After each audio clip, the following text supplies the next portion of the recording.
Hello, everybody, and welcome to TikToking with Jake.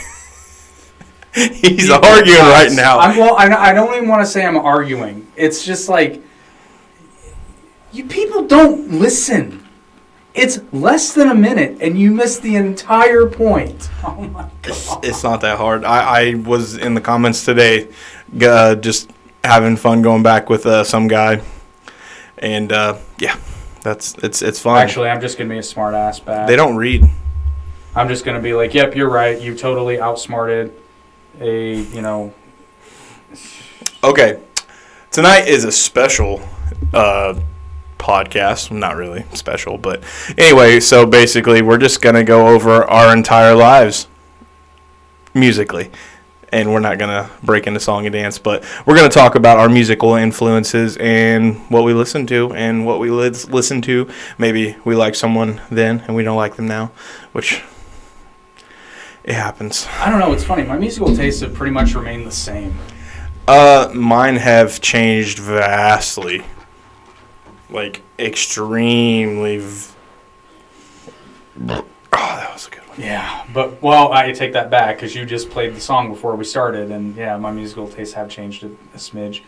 I still go back every once in a while, and sometimes it's like, man, this is good, but most of the time it's like, why the fuck did I like this? Because we were kids and we liked it. It's like, oh, they're dropping F-bombs. Oh, that's what I loved. It's like, fuck this. Fuck you, too. You know, it's funny, though, not to get off topic of music, but, like, I'm slowly, every once in a while, I'll watch a few episodes of South Park, because I never actually watched the series all the way through. And I remember when it was, well, I was going to say when it was on, because it's still on, but like Chef Aid. When we were younger, I remember thinking how, like, oh my God, these kids have such dirty mouths, and then I'm like, well, that's how we talked. It probably had some influence. We probably had some influence from South Park and stuff like that on how we talked. No, you know what? Because I heard. I mean, because I went around for a couple of years laughing like Beavis and Butthead.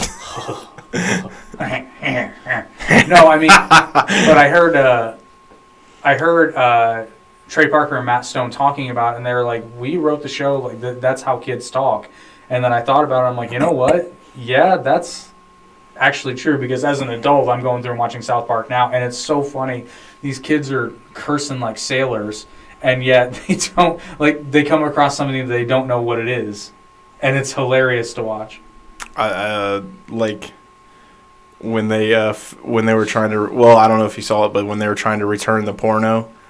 Well, the backdoor sluts number 9. The most recent example is when they get taught about STDs, and all the boys think they have to wear a condom all the time. But it's like, oh, this is uncomfortable. I have not. I've probably seen that one, but because all the girls tell them that they've got AIDS and they need to wear condoms so they don't spread it. And they're like, I don't want to get AIDS. That's Butters for you. I love Butters so much. All right, let's dive back into the early 90s, because we did not hit consciousness until 4 or 5 years of age. One of the greatest eras in music, though. Yeah. And I can say that comfortably looking back, because it was a little bit of everything. Early 2000s is my favorite, but 90s was really good. 90s and early 2000s. I'd say... literally, 90s to early 2000s. Like, there's no getting around it. Like, I'd say till about 2005, 6. 2007, 2008 for me. That's late 90s. I mean, that's late 2000s, but... Yeah. Early, late. But that's... the mid-2000s is where some genres, they didn't start to die, but they started to kind of lower down. Grunge. Yeah, big time. Like, it blew up so fast. Rock in general started to kind of dwindle down. Nope. See, this is where I disagree. Rock took off in the early 2000s. No. Yes, because you got to think all the big names. Chevelle, Breaking Benjamin, Seether. Okay. Like rock. Alternative rock. I wouldn't even call that alternative. I would call that the heavy rock. Because alternative would be like Creed. Hold me now. I'm 6 feet from the edge and I'm sinking. You know the little what is it? The dandelion that's singing in the wind. Have you seen those TikToks or? Apparently not. Well, basically they just put someone's face on it and it's singing that, and it's like, and the sunflower is just like this, and it's like, hold me now. It's so good. You know, controversial take. I actually like Creed. I like Creed a lot, actually. Code is in session. That's their hands down their best song. Oh, I don't know. I'm a real like. With arms wide open. Oh, No. welcome to this place. No. We're gonna get flagged for copyright. No. No, because it's a We are critiquing, We just have our music. arms wide open. so therefore we are critiquing, so it is allowed. And on top of that, we're not monetized anyway, so. So who gives a rat's ass? Oh, but no, they like to Yeah. flag us for no reason.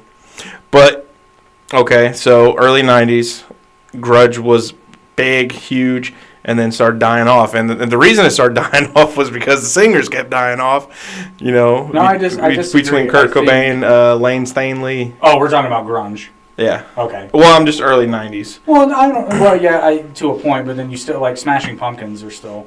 I wouldn't even call them grunge. Really? No, they were, I don't know what to call them. They were not grunge. This is why genre definitions are so interesting, particularly in rock. Because Because perception. they're not clear cut. Like, is Disturbed metal?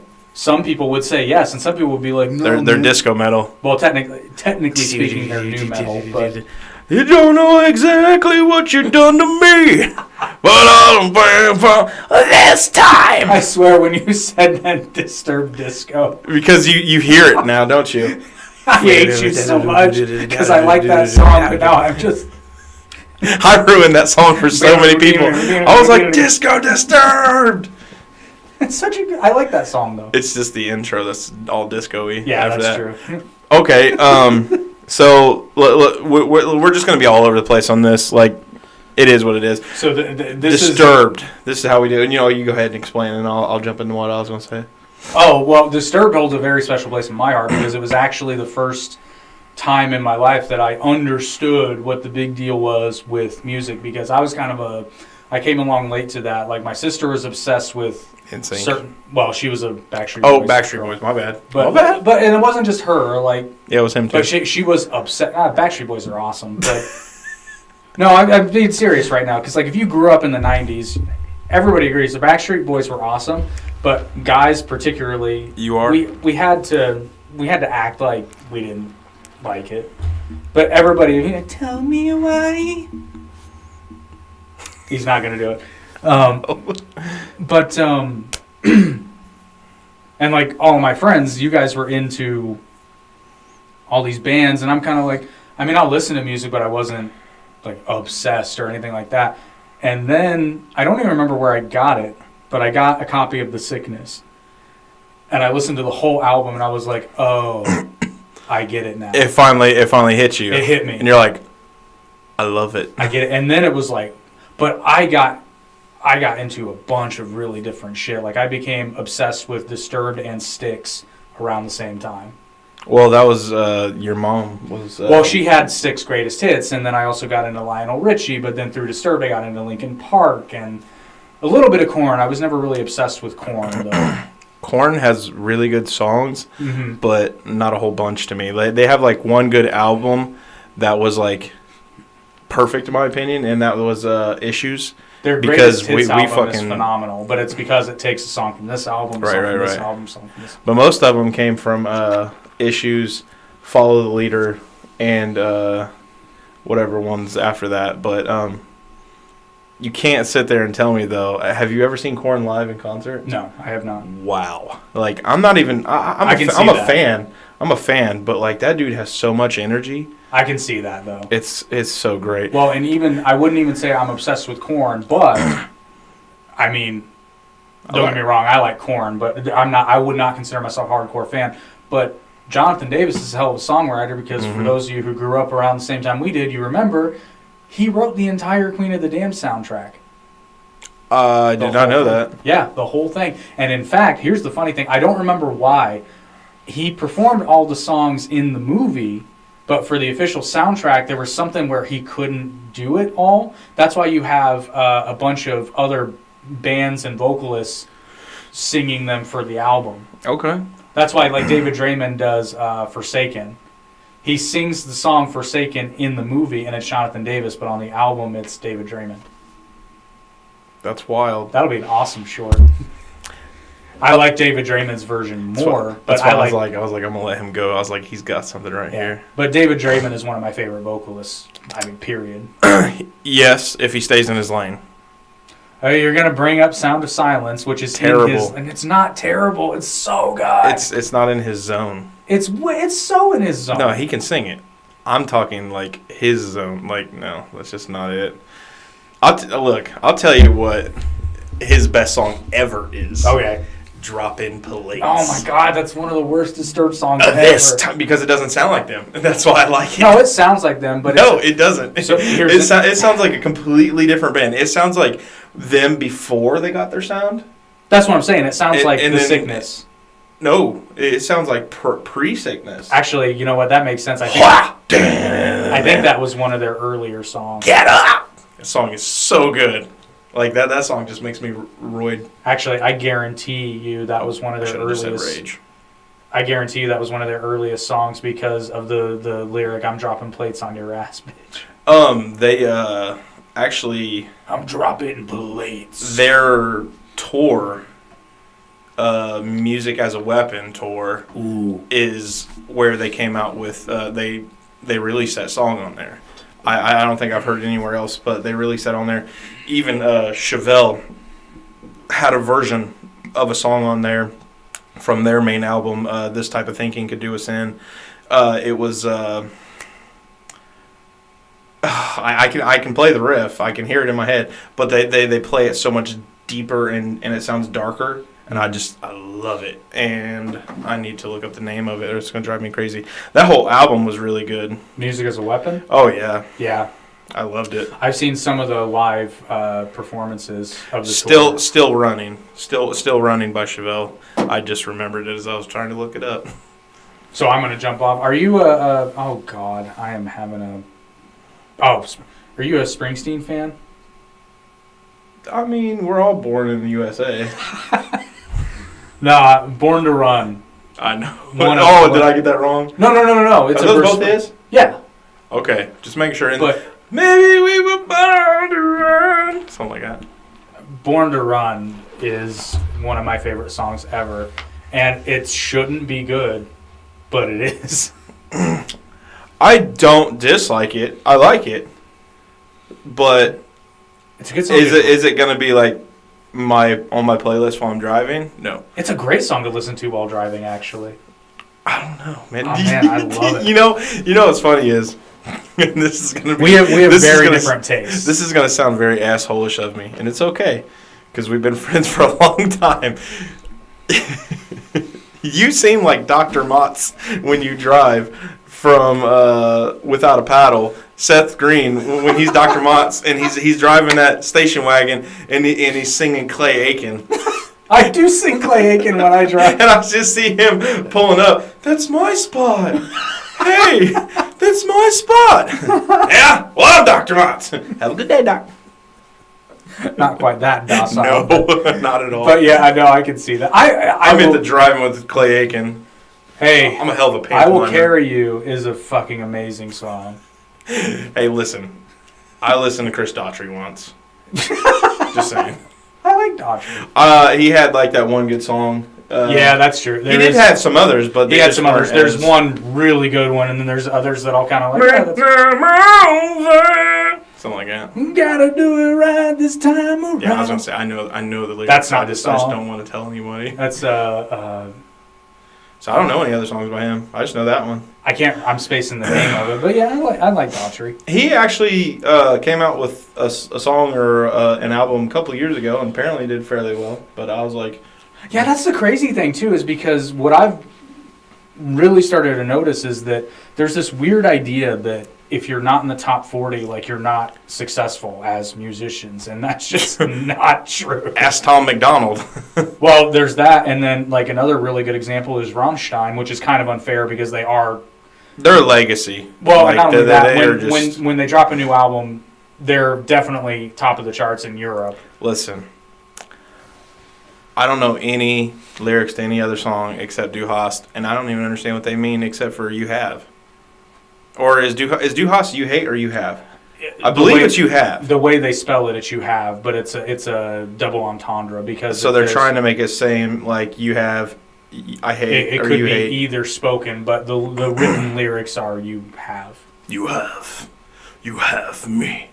But looks like so far. I don't know what he's saying, but it's so cool. Du hast mich gefragt. See, this dude knows. You want weird little things? No, I'm just kidding. I do.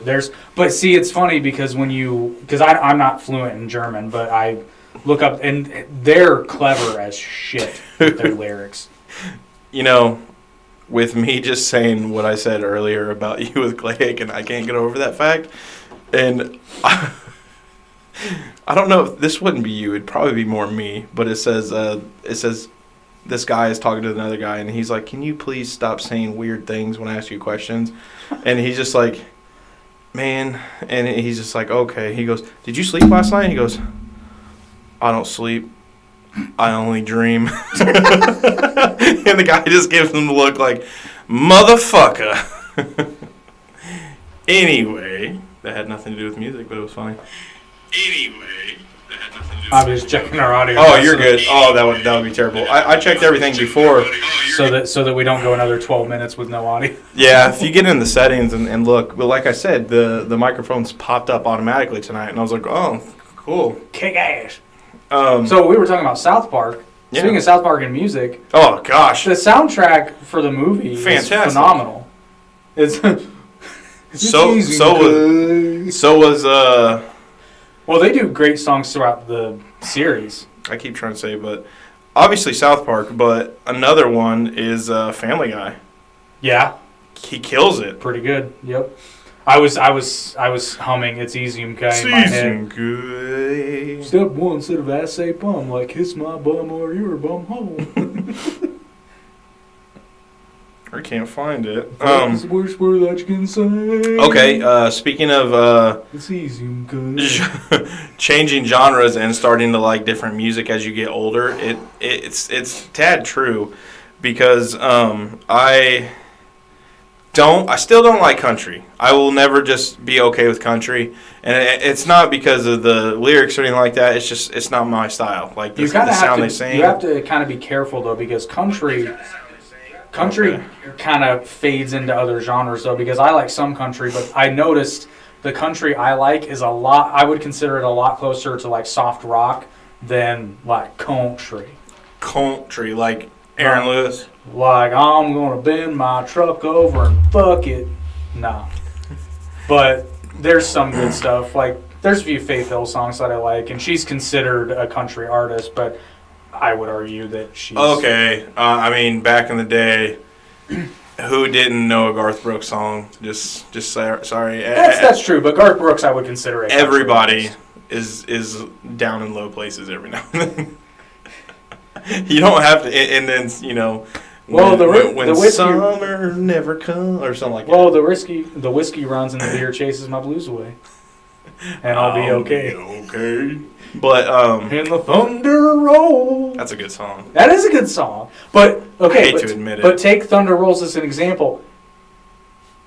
It's got some rock elements in it. And it's talking about big girls. There goes Thunder Rolls. Oh God! Speaking of, She's hating again. no. Speaking of big girls, Baby Ruth. here's another song that I should not like as much as I do. Fat Bottom Girls. Oh, that's a great song. That song is That's awesome. a fantastic, dude. Anything Queen does is a fantastic Queen song. is. Their Oh my God! I love their movie. Bohemian Rhapsody is great. It was. I was My- going to say it was delicious. My favorite part of that movie, though, is so stupid. He knows this, but I have a weird thing about in movies and TV shows. There will be these random ass lines that nobody even notices for the most part, but I notice them, and I think they're the funniest thing ever. Yeah, Towards we the end of gotta- the we movie, gotta he get to the front. he shows them. He takes his new boyfriend guy to meet the band in the trailer. What movie? Bohemian Rhapsody. Oh, sorry. Freddie takes the guy, and the guy steps out so the band can talk, and then he's like, "So, what do you think?" And they're like, "Yeah, I think he's a really nice guy." And he goes, "I think he's gay."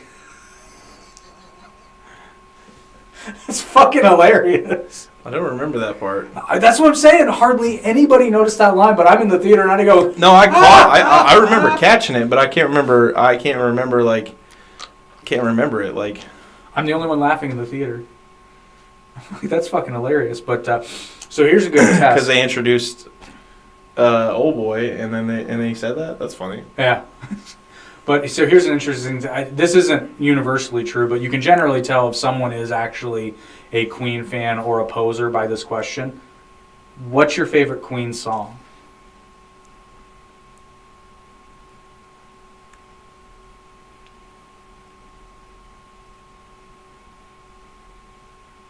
Because most people, if they're not fans of Queen, most people only know Bohemian Rhapsody.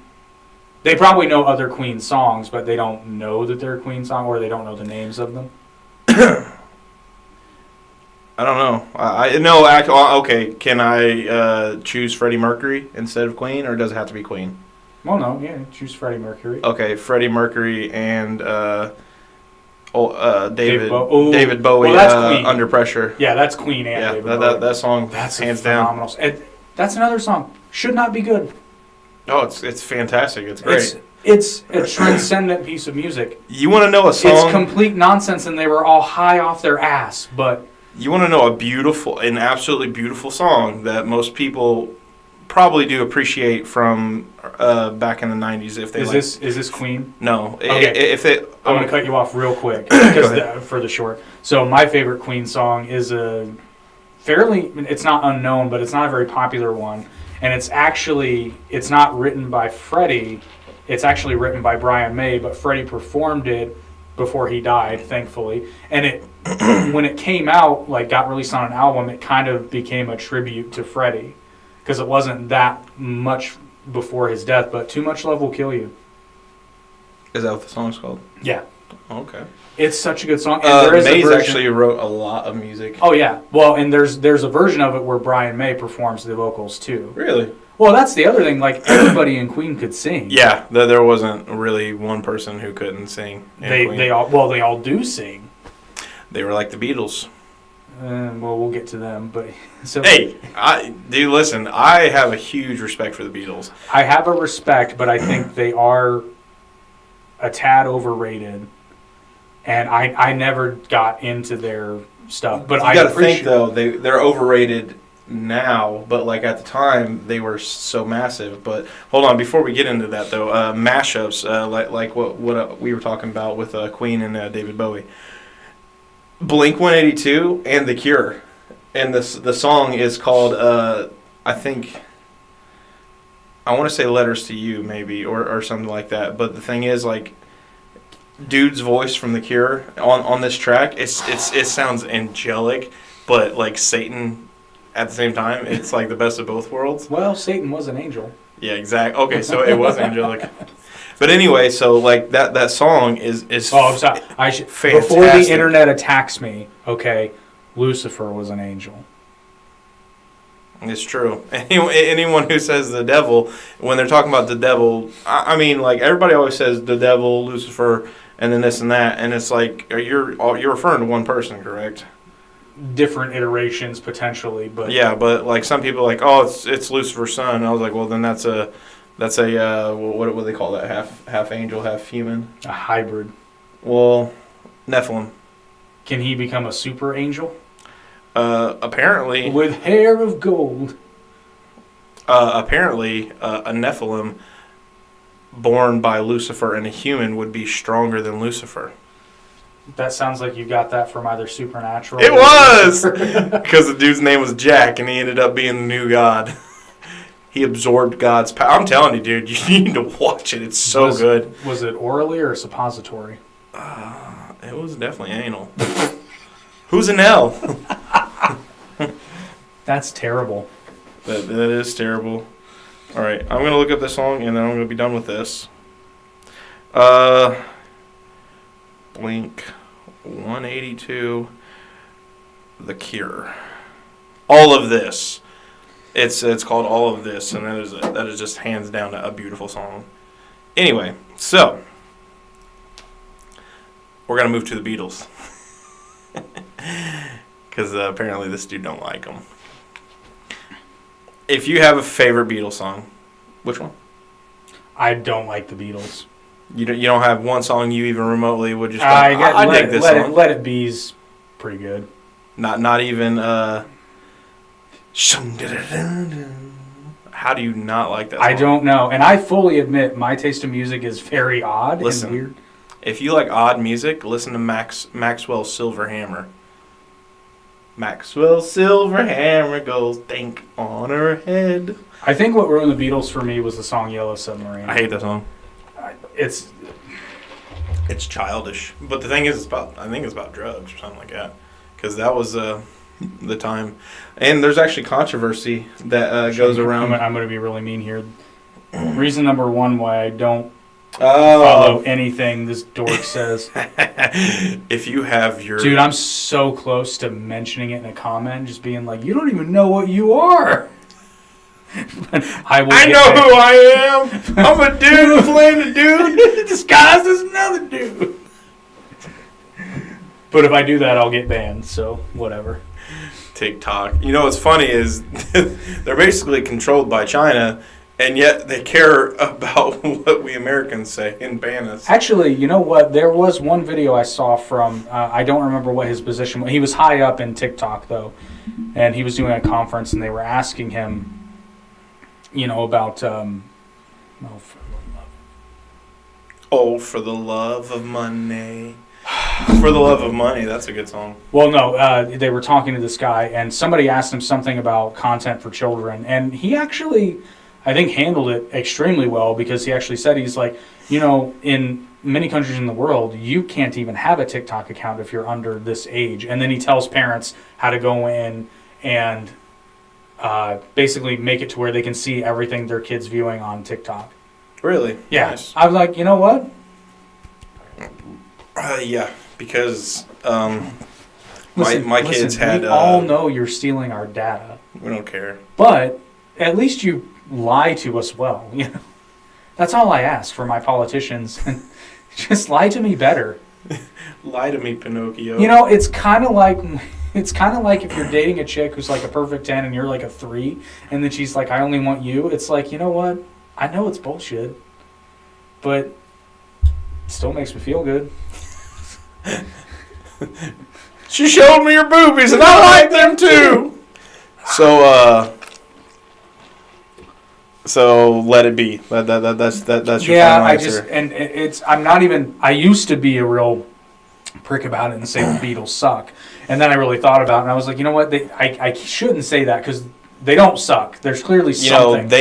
What's funny is like people asked them in interviews. I think they were asking like either George Harrison or Paul McCartney, and they said, "Do you think you're a good musician?" He goes, "No." He goes, "I just like to write music." See, that's what a good musician would say. And I was like, I have, and they also said, "Please stop throwing jelly beans at us." Boy.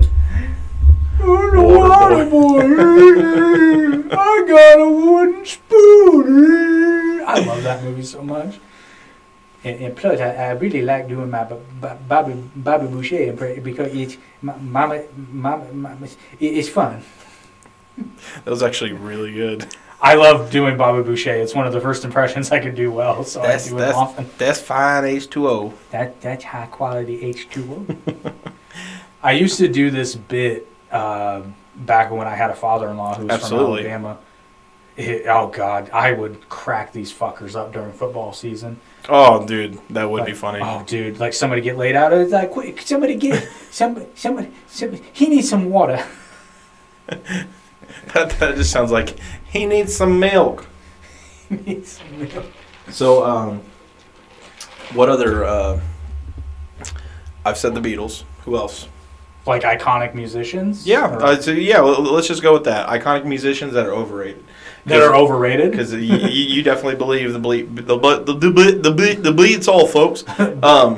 You believe that the Beatles are overrated, which I mean they were at one point, but there's a lot of hindsight. it's kind of died down now. But like the not hippie movement, but whatever you want to call it, it's just it's creeping back.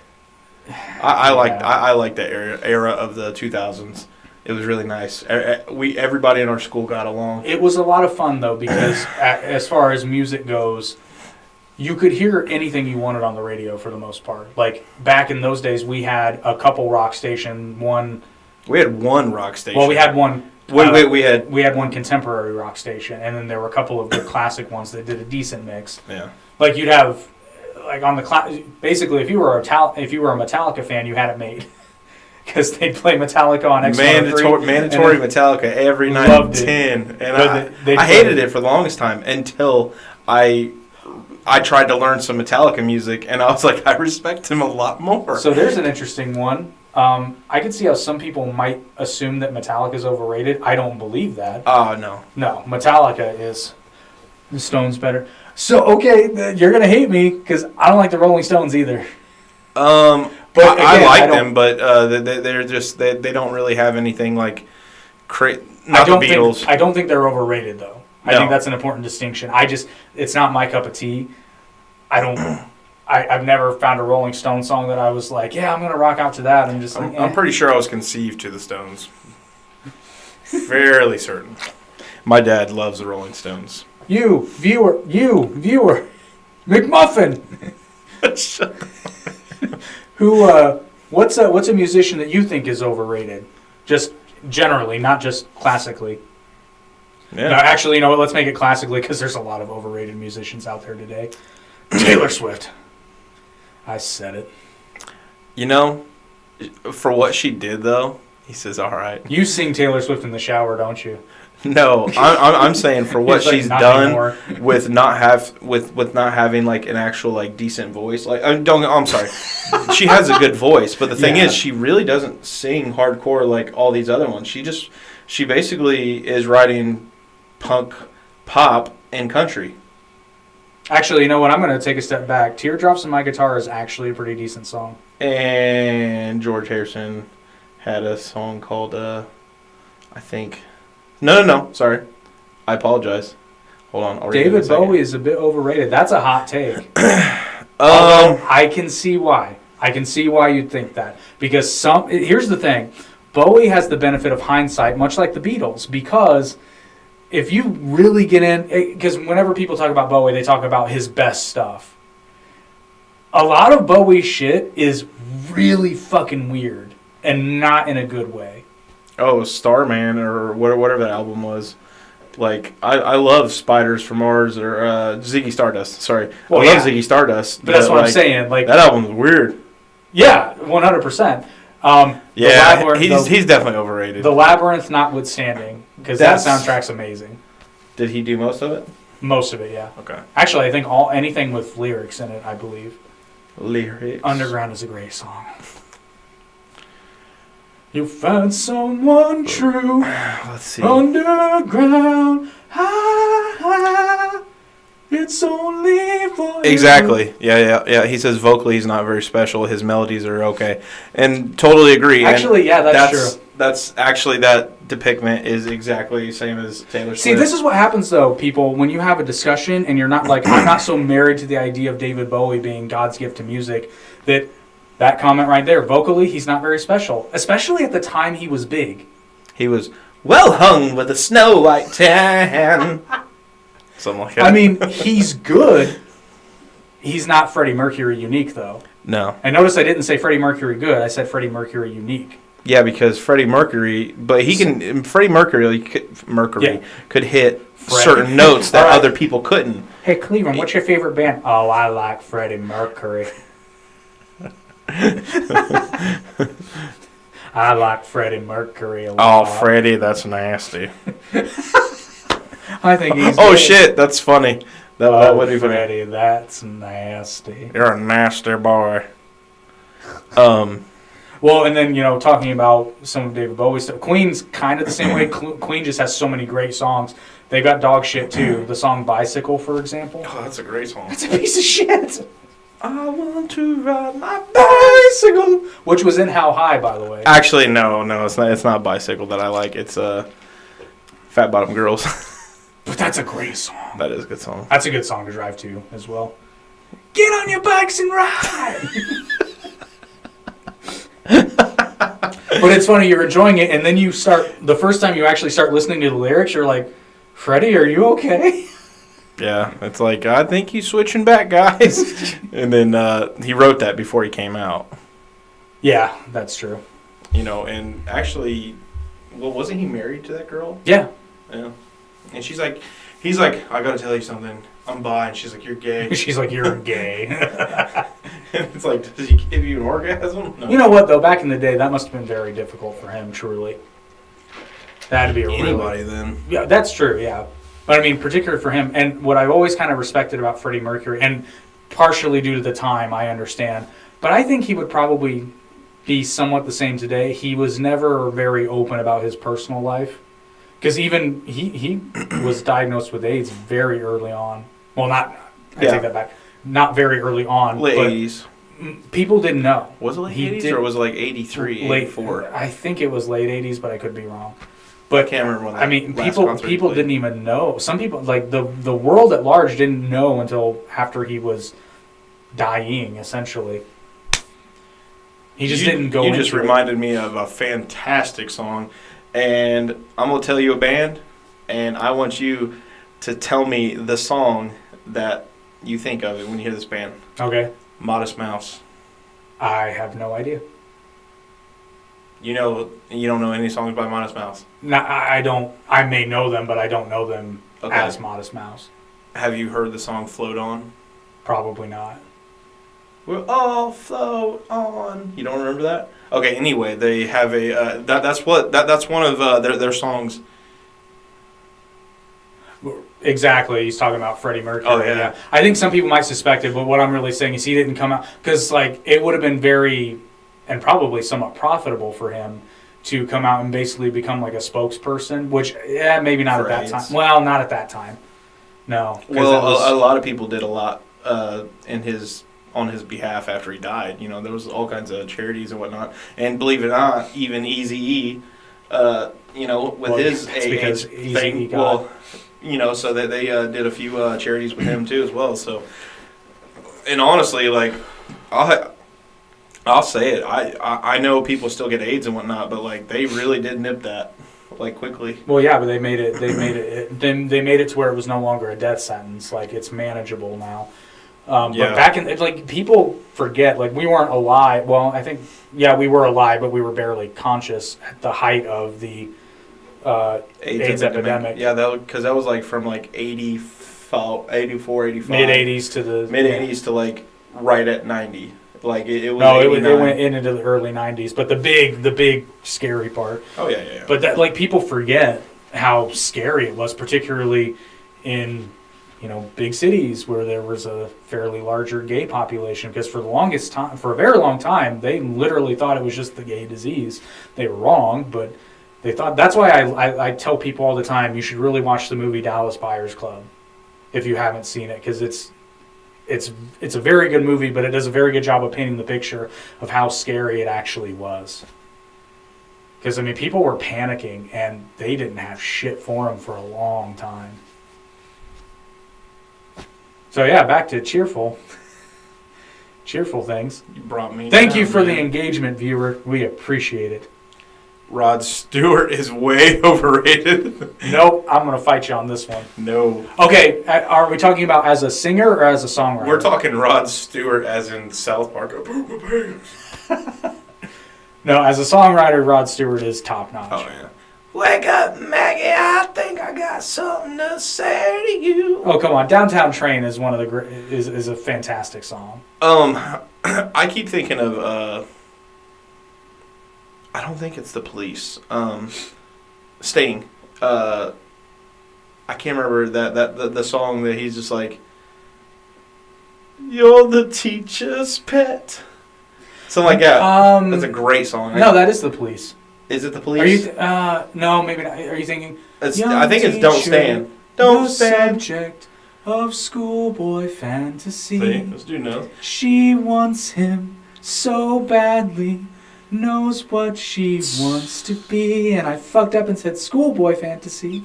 And it should have been I schoolgirl desperately fantasy. want to make love to a schoolboy. And it should have been schoolgirl fantasy. I was thinking Hot for Teacher for some reason. Oh, but Van Halen. Oh, overrated. A smidge, yeah. Well, in a way. Nah, the old boy's ridiculous. Shh. He got roasted when he did those first few covers. Talking about Rod Stewart still? But yes, you're right. That's a great song. Or is it The Police? I think it's Sting. I don't Maybe. think it was the Police. I know how to look that up. Yeah, he said Rod Stewart. I'm going to ignore that TikTok notification because I'm done talking to he, she, them. It's he, she, they. Him, Dude. him, You need to be her. respectful. I don't give a fuck. He's a jerk. When they decide, they can let me know. Yeah, that was a really good song. I still can't remember it. Yeah, I think it's just like it's don't stand. The Police, don't stand so close to me. Okay, it is the Police. We are the police. Everybody, get down. Get down. No. Jack, don't you want to see my boobies? So Look at them, I Jack. love that video so much. I expect to guess what I paid for. What was it they said? He said it sounded like a lizard. On the mic during some of this. Yeah, probably. Peter Parker's in the corner. Dr. Connors. My favorite Arnold Schwarzenegger line ever, and I always fuck it up when I try to say it. It's from Running Man. Well, I hope you left enough room for your feet. For my. See, I fuck it up. Well, I hope you left enough room in your stomach. I was going to ram my fist into it and break your goddamn spine. You know, maybe we should do an episode with Schwarzenegger and Peterson. Oh, God. I think that. I just don't understand what you're talking about, Jordan. See, no, I can't do Well, it. let's take one of your movies, for example. The Running Man. Get to the He's a chopper. man, and he's running. So, what is that? It's saying a man should run. A man should run towards his purpose. If you're not running, what are you doing? What You're music? standing. What music do you think Jordan Peterson likes? Get the chopper. I know for a fact that Jordan Peterson likes a fair bit of, this is a minor pet peeve of mine. A lot of people say classical music when they mean orchestral. I know for a fact he likes a fair bit of orchestral music. I imagine he probably likes jazz. Anytime I listen to classical music, I think of a Clockwork Orange, and it kind of creeps me out. Have you ever seen that movie? Yeah. Oh yeah. Do you have a favorite piece of orchestral music by chance? I'm sure you do. A lot of people do. They may just not know what it's actually called. I'm trying to remember the name of it. For Elise. Hmm? And that's like everybody's. For Elise. I probably don't know about the name. Oh, okay, yeah. Mine's a little. I'm not even sure I'm pronouncing it right. It's a little Bach piece. Little Line Man. I believe it's pronounced Fuega, but somebody in the comments is gonna Bach's Little Fuega in G minor. Did Bonucci sleep before he wrote the fifth? Oh, Francie, I love this boy. Although interesting, since we're talking about this, I recently discovered a very good piece of orchestral music that is often overlooked. But if you listen to it, the original Godzilla theme. It's a very, very good piece of music. I prefer Blue Oyster Cults. No, seriously. He picks up a bus and it throws it back down. Seriously though, you should go after you're done watching this great podcast. Godzilla. Go to YouTube and look up the original Godzilla theme from 1954. It's a very good piece of music. See? The Jaws theme is good as well. Speaking of very good music, but just did not capture me as well. I really like Tool, but their new album, every song was like 15 minutes long and maybe like 3 minutes of singing, and I just couldn't get into it. But actually, I love Godzilla is a simplistic That's what I'm saying. Like, but it does exactly what it's supposed to do, and it's interesting because when you're listening to it, it's a perfect piece of music because it's supposed to instill a sense of dread, and it does just that. But it's very simple. It's a touch more complicated than the Jaws theme. And I was getting ready to say that. I was like, you mean the Jaws theme? It's not that much different, but it's a really good piece of music. Oh, speaking of which, did you see the video I sent you where they put the giant bottle rocket in the frozen lake? Oh, dude, one of the best ones I've seen. People act like they can't show some respect on instrumental that isn't right. I know. Sometimes It's people that are not musically inclined, or those who just don't appreciate music, which is a lot of people. actually, I have another criticism. There are people that are musically snooty, as I might, because this was a long time ago, but I was in a car ride and I was listening to Rammstein, and You had the auxiliary cord. oh yeah, big time. Actually, I think this was a CD, but Oh, sorry, didn't mean to show your age. But they started kind of ripping on Rammstein, but they were all music majors. And at the end of the day, I just said, yeah, well, you know, has the New York Philharmonic ever gone platinum? That's good. And now they may have, I don't know, but I know for a fact Rammstein has. So Speaking of complicated, like Eminem, when he raps, he doesn't rap singly in a line. He will rap like whole sentences to another sentence, and then he will rap when it goes down. Like if you put it in paragraph, raps this way. It's wild. It's wild how all that shit takes place. And I'm just like, people that say rap's not music, and some rap is not music. well, Some rap is music. at the end of the day, it's still Okay, something you listen to and you're. Some rap is not good music. But there is an interesting line when it comes to rap where, and not all rap, by the way, because there's a lot of good rap out there. There's some rap that I've heard, though, where it's like, it's really towing the line between rap and just reading poetry out loud, which is fine, but slam poetry is not music. That's Hobo Johnson. I don't know. But Fantastic. probably. They're that dude is like so weird. But the thing is, he gets emotional, and it's 100% poetry with music, and it's really good. Yeah, I agree with that. I can't say all of it, but as a whole, it did. The genre definitely took a turn. Because I've actually found some really good artists that I really like. There's this guy named Jake Hill, but most of these guys just go by a name. Like Tom McDonald, he even says he doesn't go by MC or rapper or anything like that, and he doesn't like to be called that. Because I was like, that's... But doesn't he have a song called World's Greatest Rapper? No, he says greatest rapper. I don't want to be the best. I want to be the greatest. How's it go? I can't remember. Anyway, so yeah, like there's some good rap, but that's the thing. As a whole, though, it's in the shitter. Yeah, well, I actually blame the laptop and high speed internet, because once it became easy and possible, we got bored of genres so fast. Well, because once it became possible to... I didn't. Once it became possible to create an entire song on one laptop, you would think that the cream would have risen to the top. Mm-hmm. They started failing to see. Yeah. Well, and then on top of that, with like you're saying with the internet killed selling records. Well, yeah, we're now in the age of the single, and that's just from technology.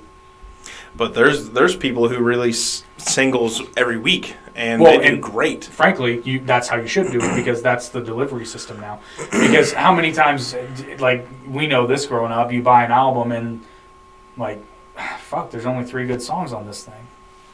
Some were, like, Hybrid Theory is a good example of an album that didn't have a bad song.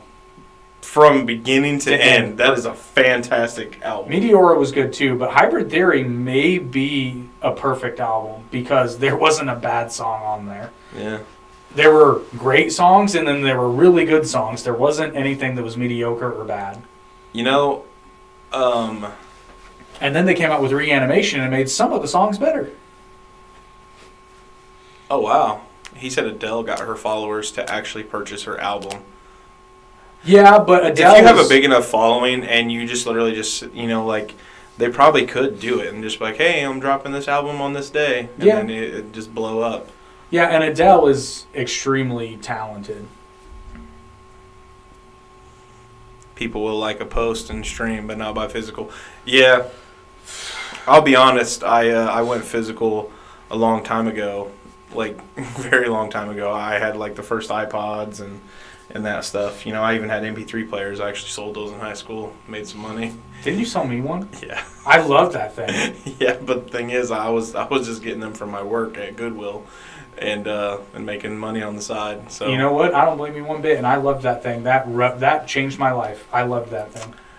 MP3 players really did change the game for a lot of stuff, and just like he's talking about, CDs and people buying albums today is very rare. Man, most people just want to buy a song. Remember the CD books? Oh yeah. Oh, I don't miss those. Well, and nowadays you literally have music on YouTube for free. That's what I use. They get views and get paid from ads and stuff like that, but completely free. Yeah. But let's hold on. I'll be honest. I got kind of ahead of myself.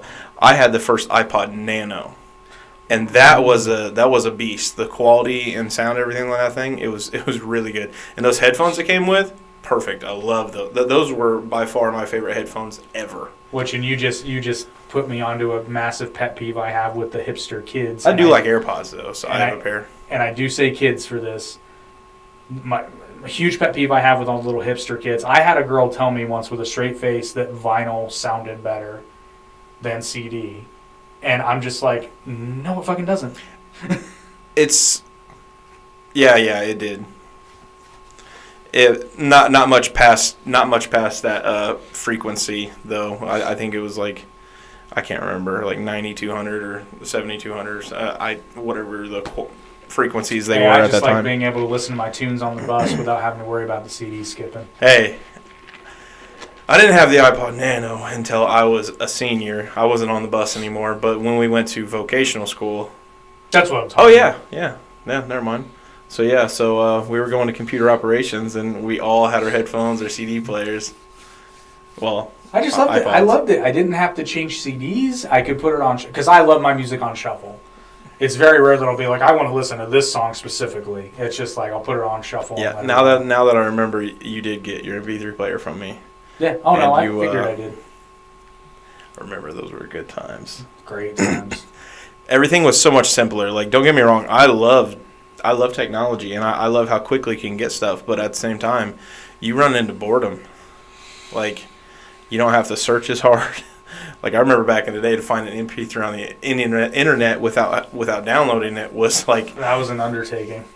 Like, never. Like, until we figured out that you could right-click on it and then save as target or open in web page or something like that. Well, and then we also figured out a way to record it. Because before you could just rip a YouTube video. I figured out... I can't remember how I did it now. We had microphones. No, I could record it digitally, though. Like, the digital mic. I can't remember how there was a program. Yeah, I just can't remember what it was. I want to say, I can't remember. I just thought it was great. I thought it was. It had a white icon, and we used to use it for music. I used to use it as my music, not browser, but my music organizer. Yeah. Because and then iTunes came out, but I can't remember what it's called. iTunes. I never liked iTunes. I don't care for it. I don't use it now because everything's online and streamed. Like, when I work out, when I drive, it's usually just YouTube Music, and then I get Amazon Prime Music because I have Prime, but they're playing games. YouTube Music is underrated. I really like it.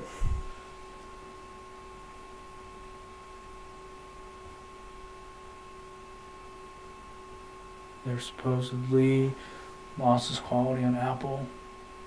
Yeah, I'm sure. Spotify does have like settings on the quality that you can change if you pay for the service. So yeah, you're right. Unless you pay. Amazon But- has that too, but if you have Prime, you can tweak those settings. See, I don't know. I have Prime, but I don't know. Well, I've never messed with Amazon Music. It's the and shits now because I had to cancel Spotify because of funds. But I literally had Amazon Music because of Prime. I had YouTube Music because of YouTube Premium, and then I had Spotify. And I was like, I'm paying like $40 a month for music. what would you say is the weirdest song that you like? Well, not even song, but like the weirdest music that you're into.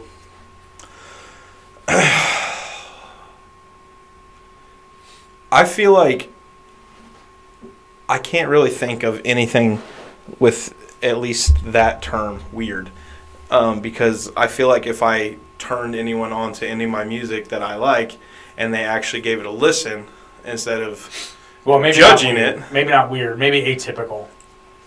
Hobo Johnson. Seriously, like the way he tells stories, and he sounds anxious throughout the entire song, and it like makes you feel like this, and then he just brings out so much emotion, and you're just like, man, like he's got this one song called I know someone paid for Spotify and their track which they created was noticeably downgraded. Limp Bizkit is weird and campy. Dude, I love Limp Bizkit though. I loved Limp Bizkit. Oh, I should say I like their. I don't dislike them now, but just I haven't heard any of their new stuff. yeah, they definitely have some really Hey, good riffs. I'm not gonna lie. What's the song called? Break Stuff. Oh yeah, who doesn't like fucking Yeah. scream that song or Hey, just it's, be like, it's on the workout. I pack a playlist. chainsaw. What? I don't understand it. I don't ask too many questions, but it's on the workout playlist, and when it comes on, the lift's a little bit easier. Listen, Eminem's till the proof gives up, till the proof gives up. I can't remember the name of the song. Did you hear his collaboration he did with Marilyn Manson for I Am? We want to talk about overrated musicians, Marilyn Manson. Yeah, unfortunately, but yeah, that collab is really good. Oh yeah, dude, their beats were sick. Yeah. But Clay Westpool really brought that band together because he played, I believe, it was a 5-string guitar, because he had one of his top strings was replaced by a bass string. Yeah, it was really cool. So that's how they got Limp Bizkit sound, was from his modified guitar. That makes sense. Yeah, it was awesome. So let me ask you this, talking about interesting sounds. Do you know, because I have a theory about this, but I will preface with I am not in the know when it comes to guitars and whatnot. I know a little bit. Korn has an extremely unique sound.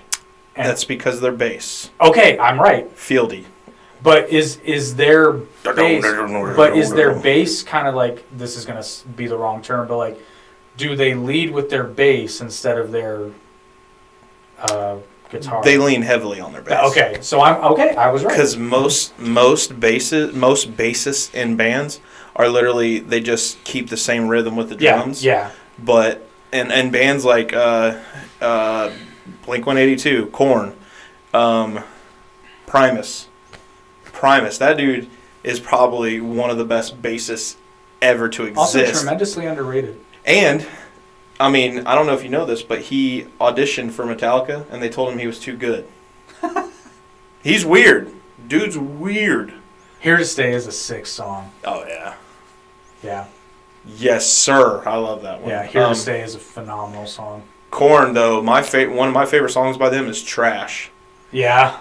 Just that part when he's whispering, he's like, these little girls. And I'm just like, whoa. So goddamn excellent. Yeah, I just want to say that too much on YouTube. Yeah.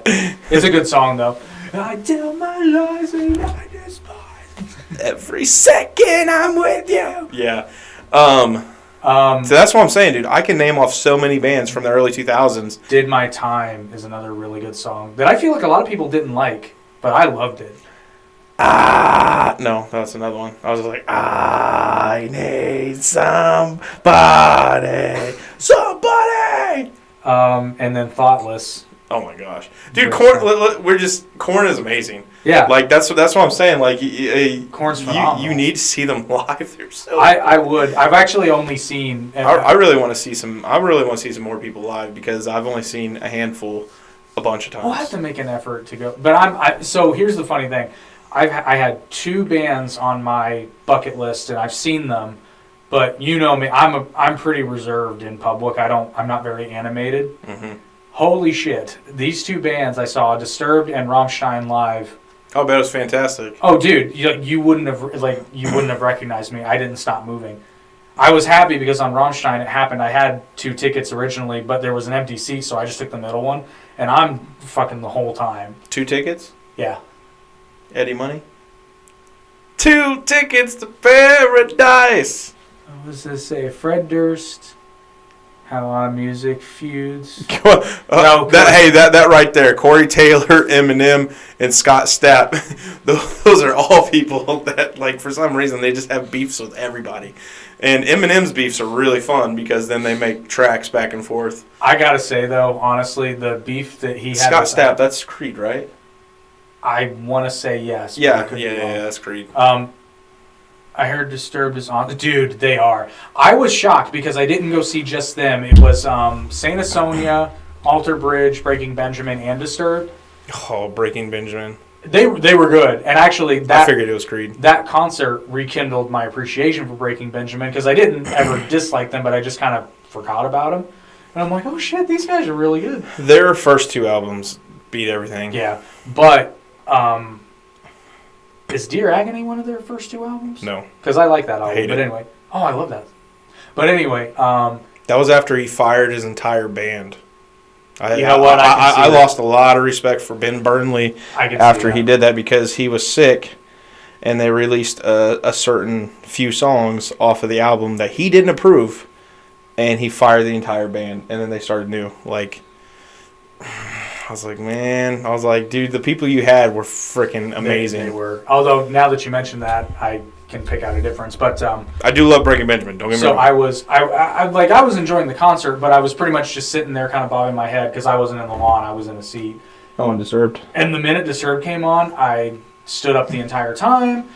Was headbanging. Like the next morning, I couldn't move my neck because it hurt, and I lost my voice. You gotta learn how to headbang, man. Oh no, I did, because Rammstein, I was actually kind of surprised how little my neck hurt the next day.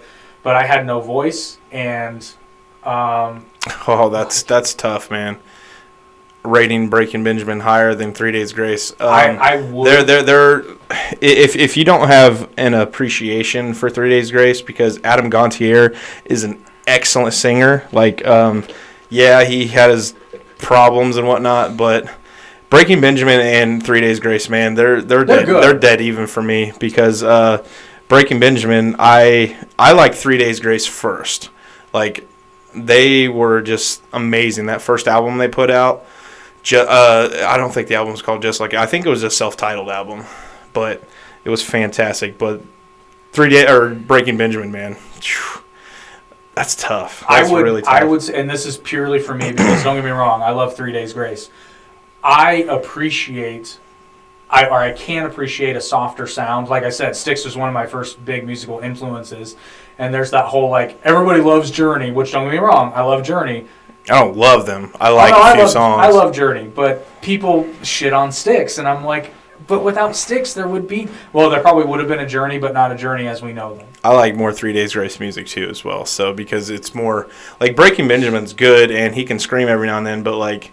The screams are better from 3 Days Grace for sure. There's no contest. Well, that was due to Adam Gontier's like scratchy voice. Oh, the way he sounded was amazing. Like "World So Cold" by them. It's one of the best songs ever written. So speaking of screaming, though, you just reminded me. Are you familiar with the band Downstate?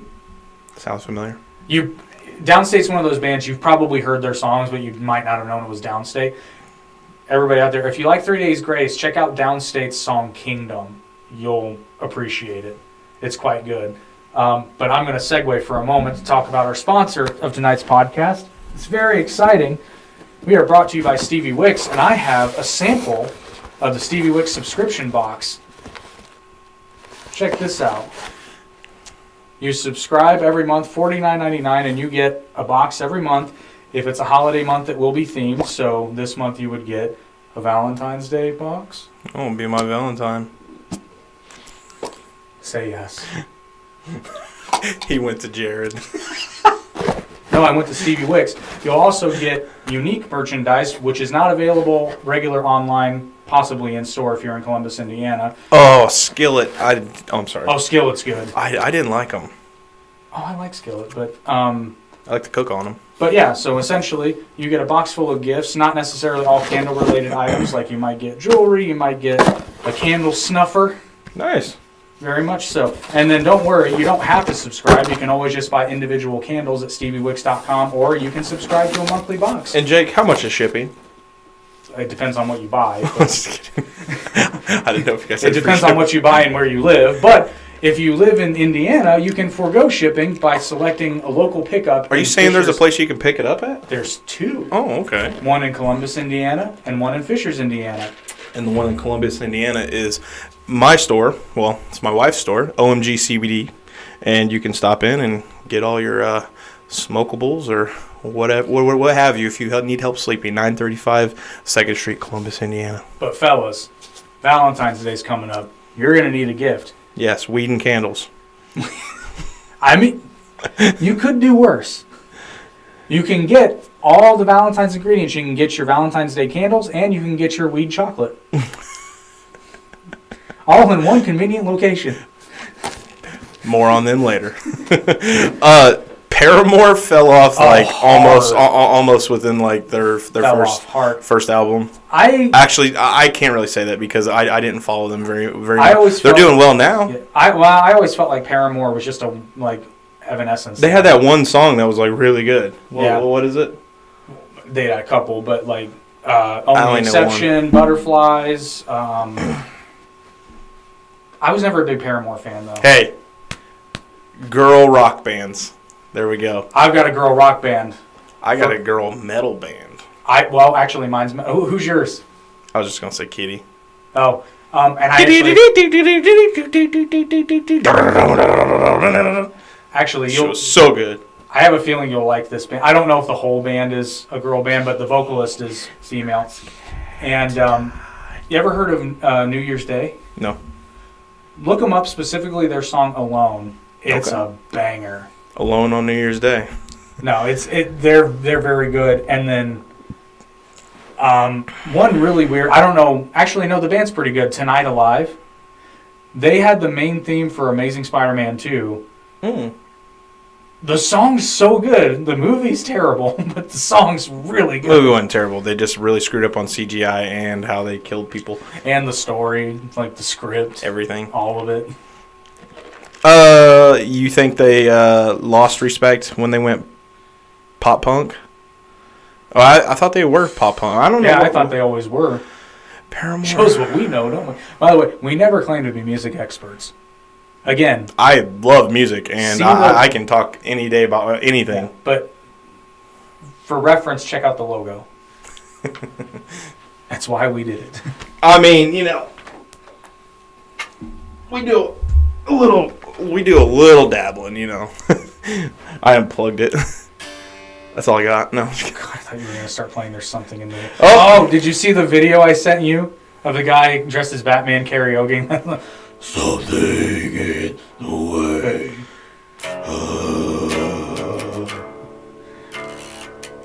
Okay, this is a hot take. I think Nirvana was overrated. Well, okay, maybe not overrated. I never cared for Nirvana that much.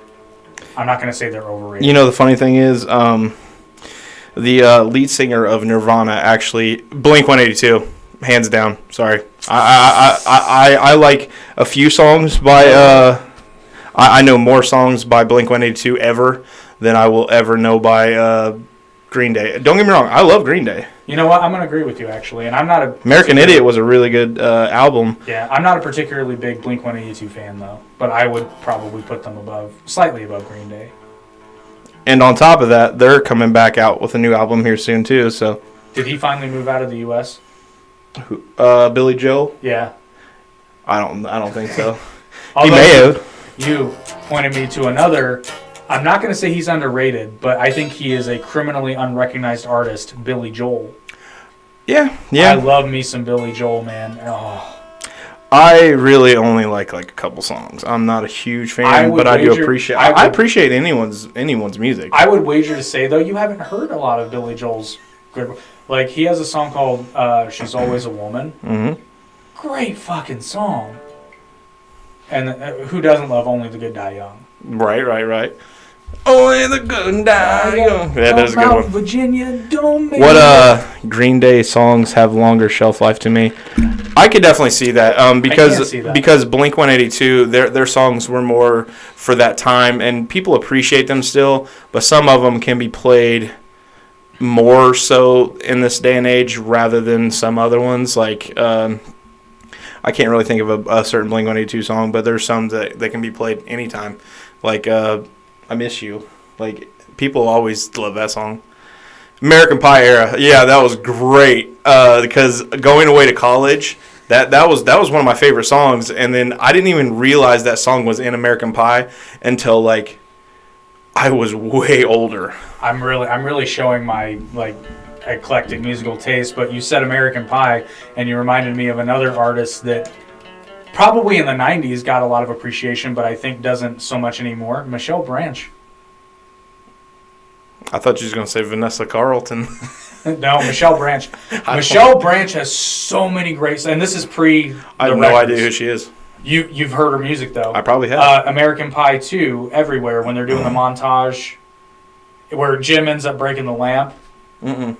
Yeah, you've heard it. I've probably heard it, but I can't remember it right now. And then her song "Breathe" is so fucking good.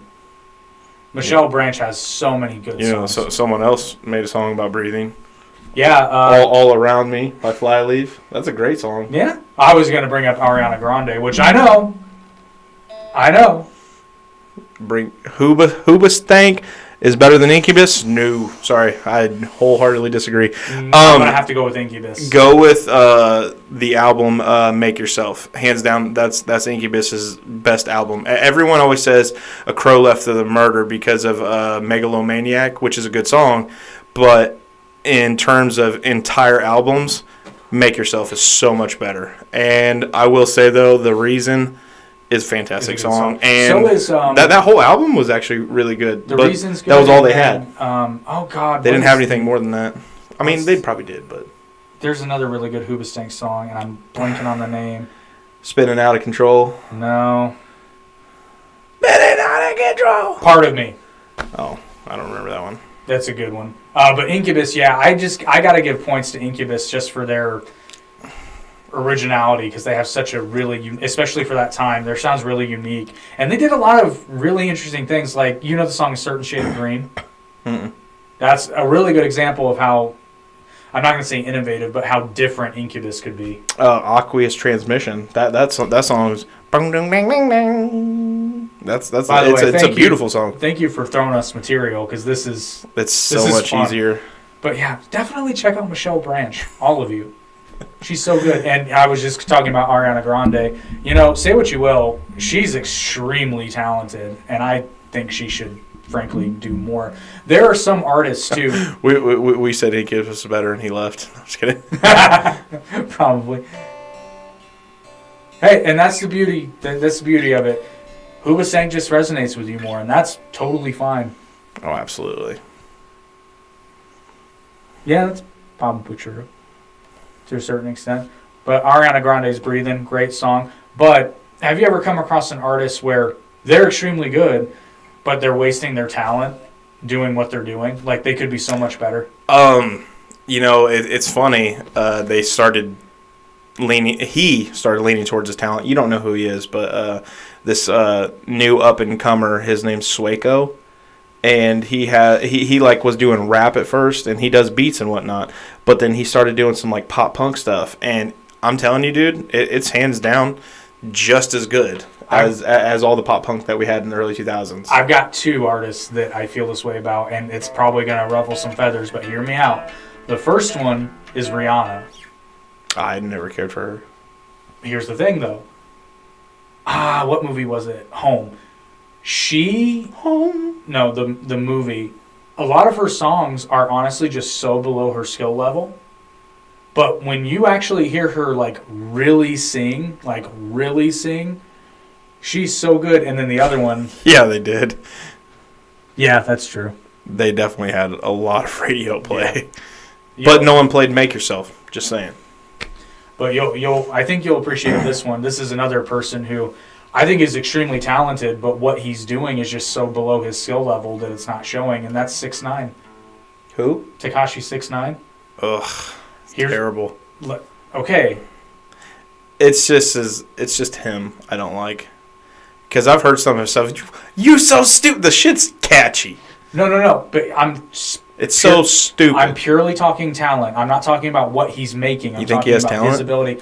Oh, 100% I do. I think he's an extremely gifted vocalist. I think he's just wasting it on the genre of music that he's working with. If he was the singer in a rock band, which he'll never do, I think he'd be so much better.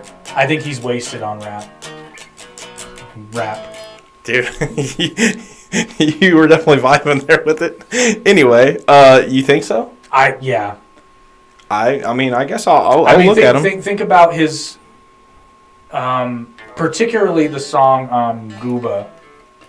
His vocals are so aggressive. They're almost too aggressive for rap. Do you think that he could probably get away with a little bit of hardcore metal? Oh yeah, 100%. Now I don't know if you know what hardcore is. You've heard Hatebreed. Yeah. Okay, I would assume that's more metal hardcore, but just because of the delivery system. Oh god, this is gonna piss people off. But if you really think about this, he might also not be good at screaming, and you're thinking he's good because the thing is, if you don't do it right and do it with a diaphragm, dude, you'll blow your throat out. No, he's good at it. Okay. Because This is really surprising coming from the way he sings is very similar to Slayer. I'm telling you. If that bitch can squeal like them, sure.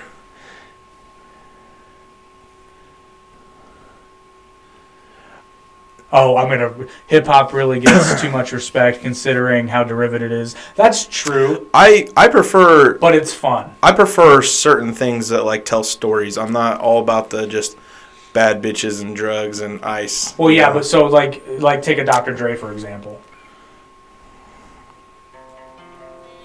What are you playing? I don't know. You said what about Dr. Dre? Well, I don't. Well, would you consider Dr. Dre hip hop or rap? I mean, a little bit of both. No, they're gangster rap.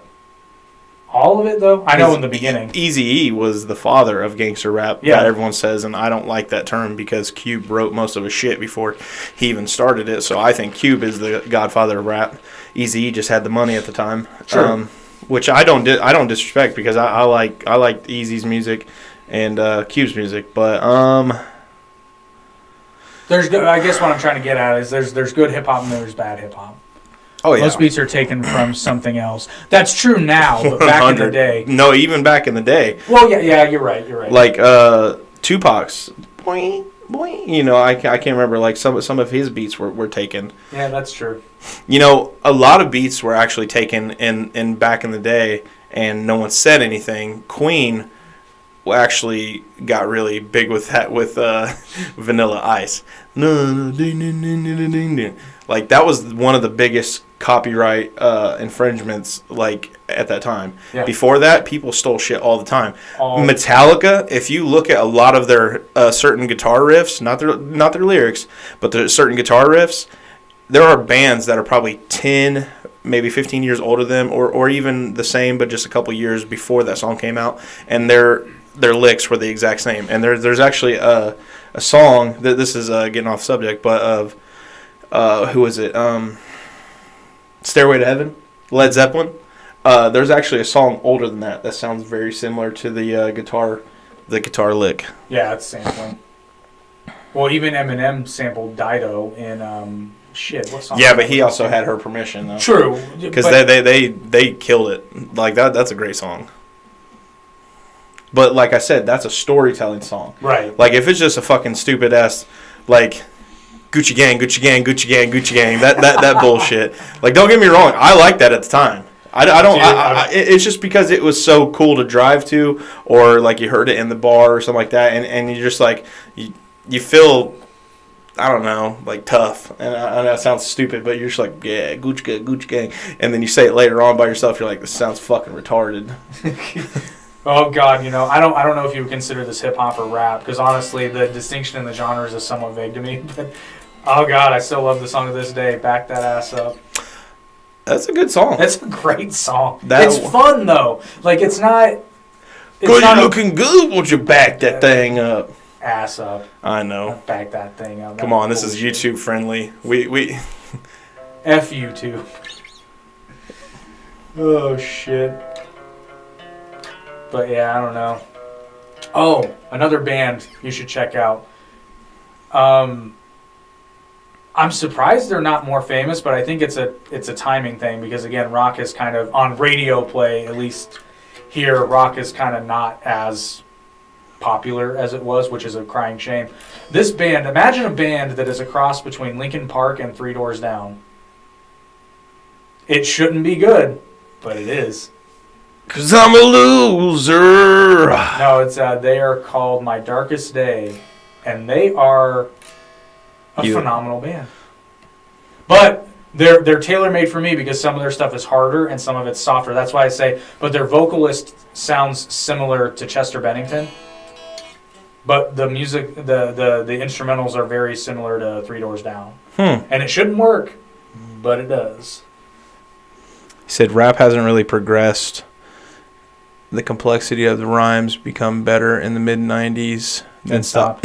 Oh no, yeah, I wouldn't even. I'm gonna. I feel like yeah, you're 100% right. It hasn't progressed; it's regressed. They've gotten faster, but that's it. They're not really saying anything of essence. You know, like I said, storytelling has gone out the window. Storytelling will always sell better because a person's gonna remember that than what's that really catchy riff I heard 30 years ago? Gucci Gang, Gucci Gang, Gucci Gang. You do know that Britney Spears got famous, right? Yeah, but she also had "If She's Pretty," or how the song go? What song? I don't know. Which one? Like where she's like, she's basically talking about someone who's not her. You know, I can't remember the song. It was more poppy. Oh, are you talking about Lucky? Yeah. Oh yeah. It was a good song. That song was terrible. It had substance to it. It wasn't just "Hit me, baby, one more time." Which was a cover, by the way. Yeah, and well, that's how it is. Like half these people that are famous and whatnot, they don't even write their own songs, you know. And oh yeah, particularly solo artists. Generally speaking, somebody's writing for them. I mean, and then you got to just break it down and play the only one song that anyone really likes by Marilyn Manson.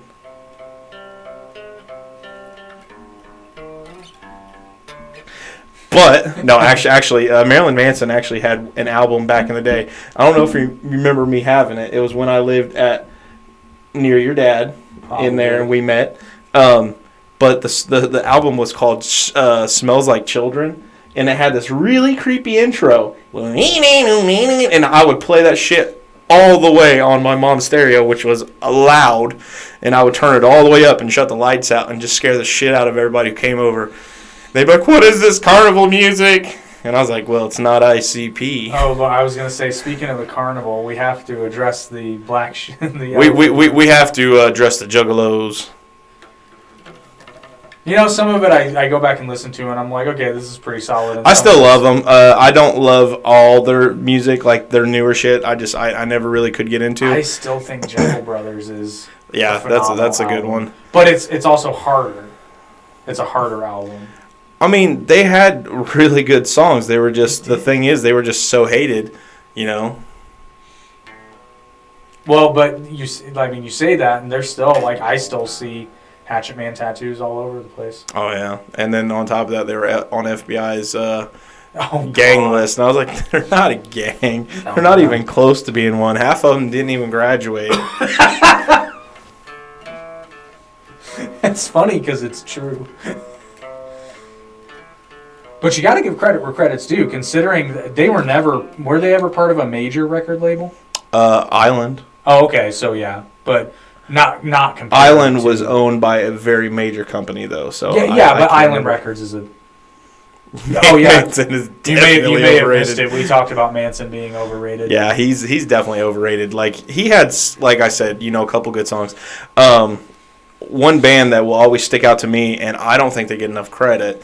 They were huge, I think so, in the early 2000s.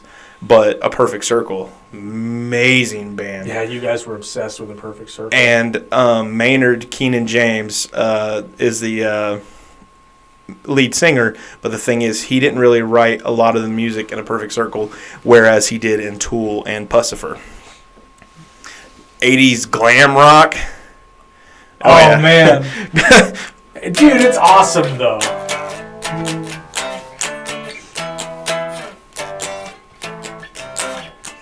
Yeah, Here I am. I'll give you glam rock. That was Glam pretty rock's good. just fun, though. Oh, have I ever Van told- Halen. That was glam rock. Yeah. Have I told you the story about Asian think. Axl Rose? No. Oh God, this is so funny. So I was out with some people at Tin Roof downtown, and Tin Roof's actually really cool because they have live music fairly often, and they're like these really local indie bands that are generally quite good. I've never seen a bad act there, but there was this really good cover band, which was hilarious. And what was cool about them though is like They were Asian. no. This is interesting. So they would change instruments and vocalists, like they would switch. Man, yes, sir. Dude, he literally just said it. Missed the days when Disturbed was on the DBZ soundtracks. Oh yeah. Hey, okay, Disturbed, yes, but when Deftones started playing, when Goku was like talking about the bird who died, he didn't do anything wrong, and just It worked. But let me tell you the story about Asian Okay. Axl Rose. So Let me tell you something. So we're at Tin Roof, and this really awesome cover band is playing. And like I said, they play a song, and then they'd switch music. They'd switch instruments, and they'd switch vocalists. And they'd just gotten done with a female singer covering "Separate Ways" by Journey, and it was quite good. So then they switch everything around, and then this little Asian dude who might have been 5'3", long hair, but he was starting to bald, and they start playing "Welcome to the Jungle." No, I'm sorry, they start playing "Sweet Child of Mine," and I'm just like, ooh, this. And then he sounds just like Axl Rose. He crushed it. He's like, "Welcome to the jungle. You're gonna die." No, it starts playing "Sweet Child of Mine," but I mean, he was phenomenal. Super soundtrack reminds me of Sonic sometimes, the first Sonic cartoon with Steve Urkel.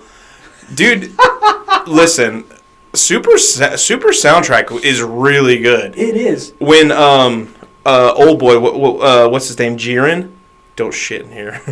Jiren, when like Vegeta's going to like, he thinks he's learning Ultra Instinct. Remember, he's fighting and then he goes up to punch him and Jiren basically catches his fist, or I think he might have telepathically caught it. But that song,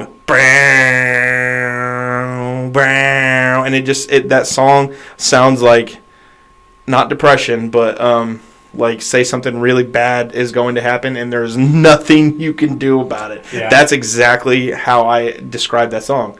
Desperation. Like, Yeah. oof. The Tournament of Power has some Sonic vibes. Yeah, I can see that. Yeah. I will say this about Dragon Ball Super, though. I remember being very nervous. Golden Sonic, Super Saiyan Sonic. Super Saiyan Sonic. And a lot of people thought that the movie only had that, and it's like, dude, that was on older cartoons and some games. Yeah. So I remember being nervous before watching the first episode of Dragon Ball Super because we'd been waiting for it. All my doubts were set aside with the first opening theme, Chozette's Dynamite. The first opening theme, because I'm like, oh, this is Dragon Ball. Oh, yeah. I thought they were going to make the same mistake with GT, Yeah. because they tried to make GT like Dragon Ball. Yeah, But I think they blew it out the water. they did. I think it was so good. I know that Super had some problems. Oh, yeah. Well, But- they were on really strict time Yeah, restraints and stuff like that. But the thing is, the animation was something to be desired. Yeah, but they went back and fixed, and it more than made up for it later. They did really good. They with that did series. some kick-ass And- animation in Tournament of Power. And honestly, like, just talking about the music alone, it's so good. It fit perfectly. the Ultra They got Instinct so better thing. because the original Japanese music for Dragon Ball and Dragon Ball, I loved it. Dragon Ball Z was garbage. Faulkner's Score was score love for it. Dragon Ball Z, amazing. It was great. Especially Vegeta's theme song, dude. Just like you can't get over that. And I love Cell's perfect one. Woo! Or I can't even think of it. It just. No, Oh yeah, dude! When he cut his hair, in GT, when Vegeta cut his hair, it was like, why would you do that? Your hair doesn't grow; it stays the same. Why would you cut it? Because they're fools. Kakarot, did you notice my mustache? My mustache. Dude, that's so lame. Do you remember the Android? Yeah, I could definitely agree. GT's music was underproduced. Do you remember the original Androids theme from the Faulkner score? That. No. Oh, dude, it's so awesome. The original Androids theme? With 19 and 20 when they first appeared. Oh yeah. Yeah, it was like carnival-ish. Yeah, but not really. Are you talking about when 19 was like fucking people up, and then Goku had the heart? No, different music. Oh. It's like when they first appeared, when Yamcha gets fisted. Hey, when Yamcha gets fisted, dude. When he puts his hand through his chest, though, and that music plays. Yeah, that music. Oh my god, though that leads to one of the greatest Dragon Ball DBZ abridged lines. He's like, "Come on, guys, Yamcha needs that like he needs a hole in the chest." Huh? You know who is a? We were actually just talking about them earlier. Deftones. Mm-hmm. They are so underrated. They really are. If you've heard any of their older albums, like Hexagram is an album. Oh, it's so good. But honestly, everybody only knows off of White Pony. What's the song? I can't remember what it's called. History of Trunks sound. Are you talking Faulkner or the original? Because they're both good, but Faulkner's is really good too. For History of Trunks. Oh, Change. That's the song's name. Yeah. So here, this ties into Dragon Ball as well. I guarantee you don't remember the composer's name. The one that got in trouble for plagiarizing a bunch of shit in Kai and some of the games.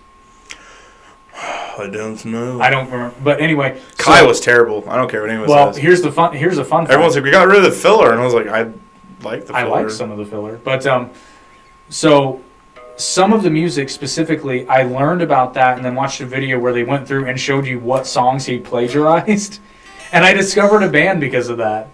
There's this kick-ass band. Like if you like 80s, what's that? I'm not sure Faulkner had that much to do with that. Yeah, maybe not. I don't know.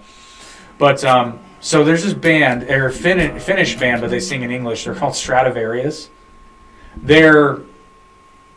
I would classify them as an 80s metal band with how they sound, but in a good way. I love their shit. There is a song that was plagiarized. It's the loading menu of one of the Budokai games. Something bullshit. Well, no, but he samples the guitar riff from a Stradivarius song, Hunting You High and Low. That song kicks so much ass. You'd like it. You'd like to play it on guitar. It seems fun. Okay, so speaking of songs like from Dragon Ball Z scores that really blew our mind, everybody knew Finger 11 as Paralyzer, and what's the other one? I Had It All, One Wish, or something like that. One thing. Okay, those two crappy songs. When their best song ever is off, I believe, the Lord Slug album, the Lord Slug thing. This feels like the first time. Dude, that song, if they would have stuck with that, to be honest, they had those two hits, but those were like big, like poppy hits. I think if they would have stuck with that, they would have grew, and they probably do have a following, a loyal following, but I feel like they would have fit in with a lot of the metalheads and hard rock people, like, who like Chevelle, shit like that. I keep saying Chevelle because that's one of my favorite bands ever. I always refer to Finger 11 as the elevator music of metal. And he just said, Kai music can't touch the Vegeta Super Saiyan theme. That's on my playlist, as is the Super Saiyan 3 theme from Faulkner score. Faulkner. Faulkner. Which I've heard a lot of people, like, I'm sorry, this is, like, I've heard some people say, like, well, the original's so much better, including Sean Schemmel. No, it's not. The Faulkner score was superior.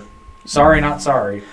You know, speaking of country earlier, I have a guilty pleasure, and that would be all Hank Williams Jr.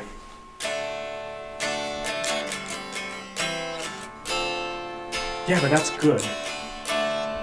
Oh, you want to talk about guilty pleasures? I got one for you. Oh, no, I did it wrong. I love me some Neil Diamond. Love it. Not country, but Tennessee Moon. Tennessee Moon as an album is really good, but it has a lot of country vibes.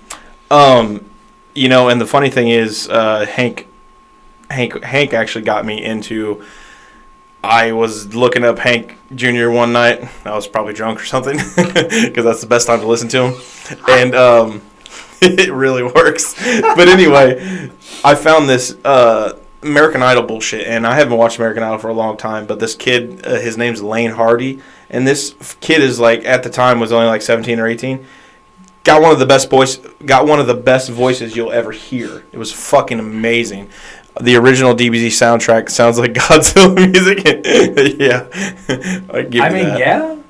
You know, insofar as it's orchestra, and some of it's good. Like I don't know what the name of the song is. It didn't like hit. That. It's that. Dun, dun, dun, dun, dun, yeah, dun. But then there would be like minutes of fighting and nothing playing. Sometimes that works though, but I will say. Yeah. Huh. Ah. Wait, give me 5 minutes to power up. Hercule is great. Oh my gosh. I wish I were him. Waves and rocks. I'm still so proud of that joke we did in the theater for Dragon Ball Superhero. Oh, we got one laugh, and that was enough. We both sang it, and one person laughed. We was like, I hate this theater. He's like, fuck you all. I'm pretty sure if we would have been in like a bigger city or something like that, and then went to somewhere and had a bunch of people there, they would. Well, and I have to remind myself though, a lot of people in that theater probably grew up on Kai, so they wouldn't have understood that joke. That's the thing though, as like a fan, man, branch out and watch everything. It's like even watch GT. Because the thing is, it's not bad. Parts of GT are really good. We liked it because it was continuance. It gave us more story. Exactly. Gave us more to watch. We wanted more Dragon Ball. Everyone on the internet, their greatest thing they love to do is complain. And it's like, can you just appreciate things? Like the Batman with Robert Pattinson. It was such a good Batman. This is a running joke, FYI. He fucking hates him. I'm not gonna go there tonight. I've already received enough hate from the internet. Someone at work the other day told me they thought Colin Farrell as the Penguin was terrible, and I was like, "What are you talking about? You didn't even know it was him. You didn't even know." I was like, "You didn't even know," and they was like, "No," and then they clarified. They was like, "No, I meant the Penguin was a bad first guy," and I was like, "You realize Penguin started it, right?" Yeah. You know, and I was just like, "You're done." The manga version of Goku Black was better. I guess mangas generally are better. So, but now you gave me an idea, though. I kind of want to do this. I want to go back and watch, like... We have tons of DBZ shorts, and we have a couple DBZ podcasts on here, too. No, but I want to try something. I want to go back and watch the King Piccolo saga, and when he's revealed for the first time, I want to play the Godzilla theme instead. I think it would work better. Alice in Chains and Sling Blade's voice. Okay, let's Here comes I can't even do it. Ain't got no gas in it. Can you sew them shut? Jesus Christ. No, you can be like...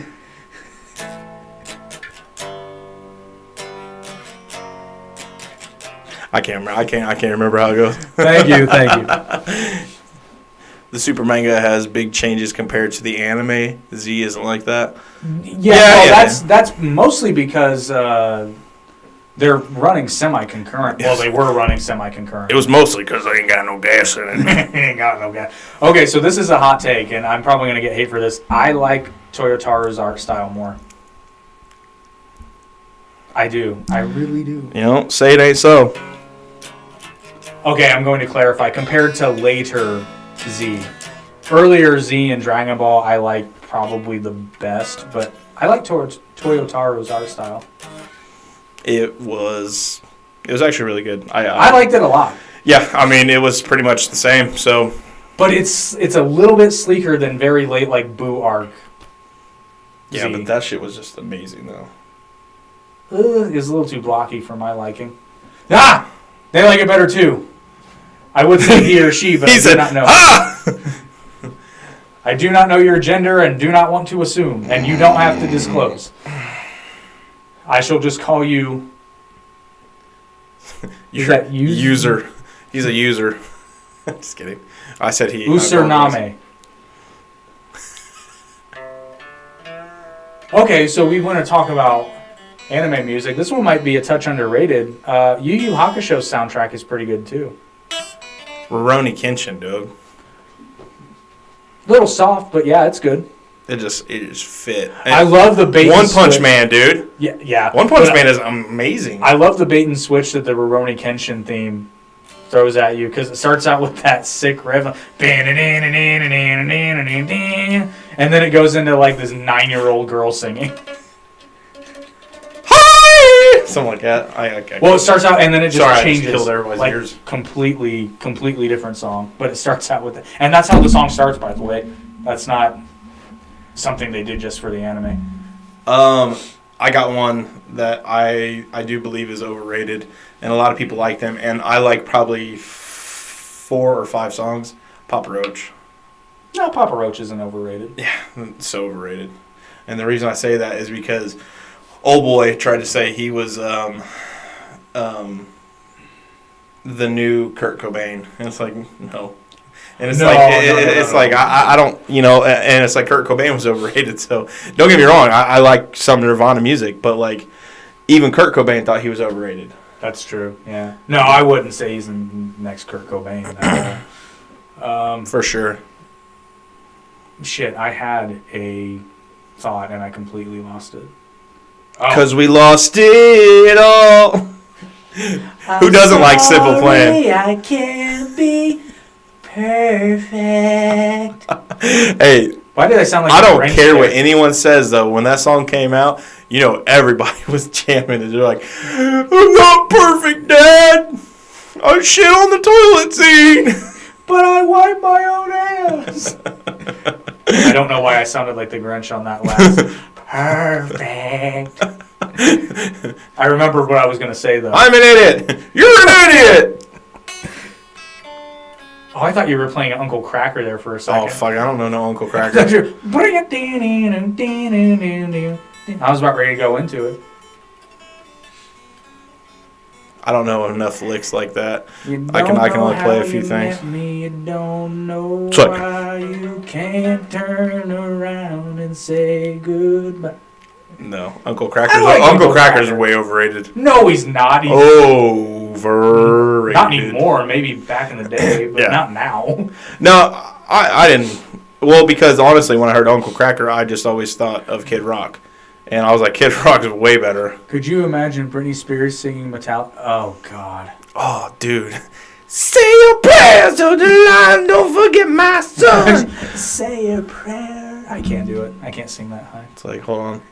I can't sing that nasally. Say your like- prayer. Hold on, I got It's it. so don't forget my son. Say your prayers.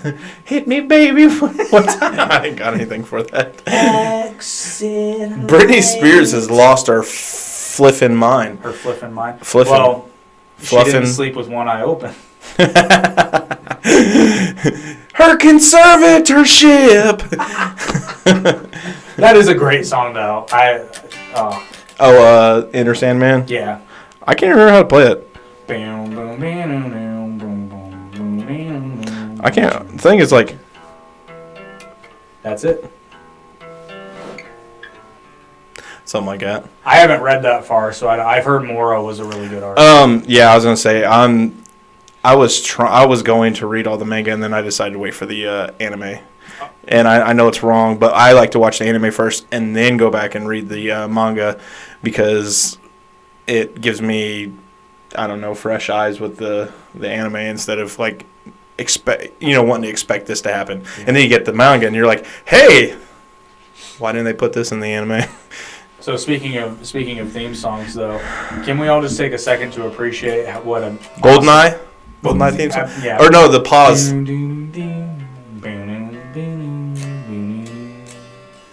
No, I was actually going to talk about the Power Rangers theme. Oh, dude, Awesome. hands down, one of the best theme songs to come Ever. out. And it's funny because it's just so simple. We were talking about it earlier. Like, sometimes there's nothing wrong with being simple. I got one. Ocean Dub, Rock the Dragon. Love it.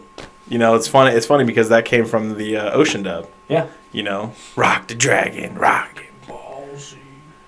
Best TV theme song ever. Get you. Oh, Power Rangers, absolutely.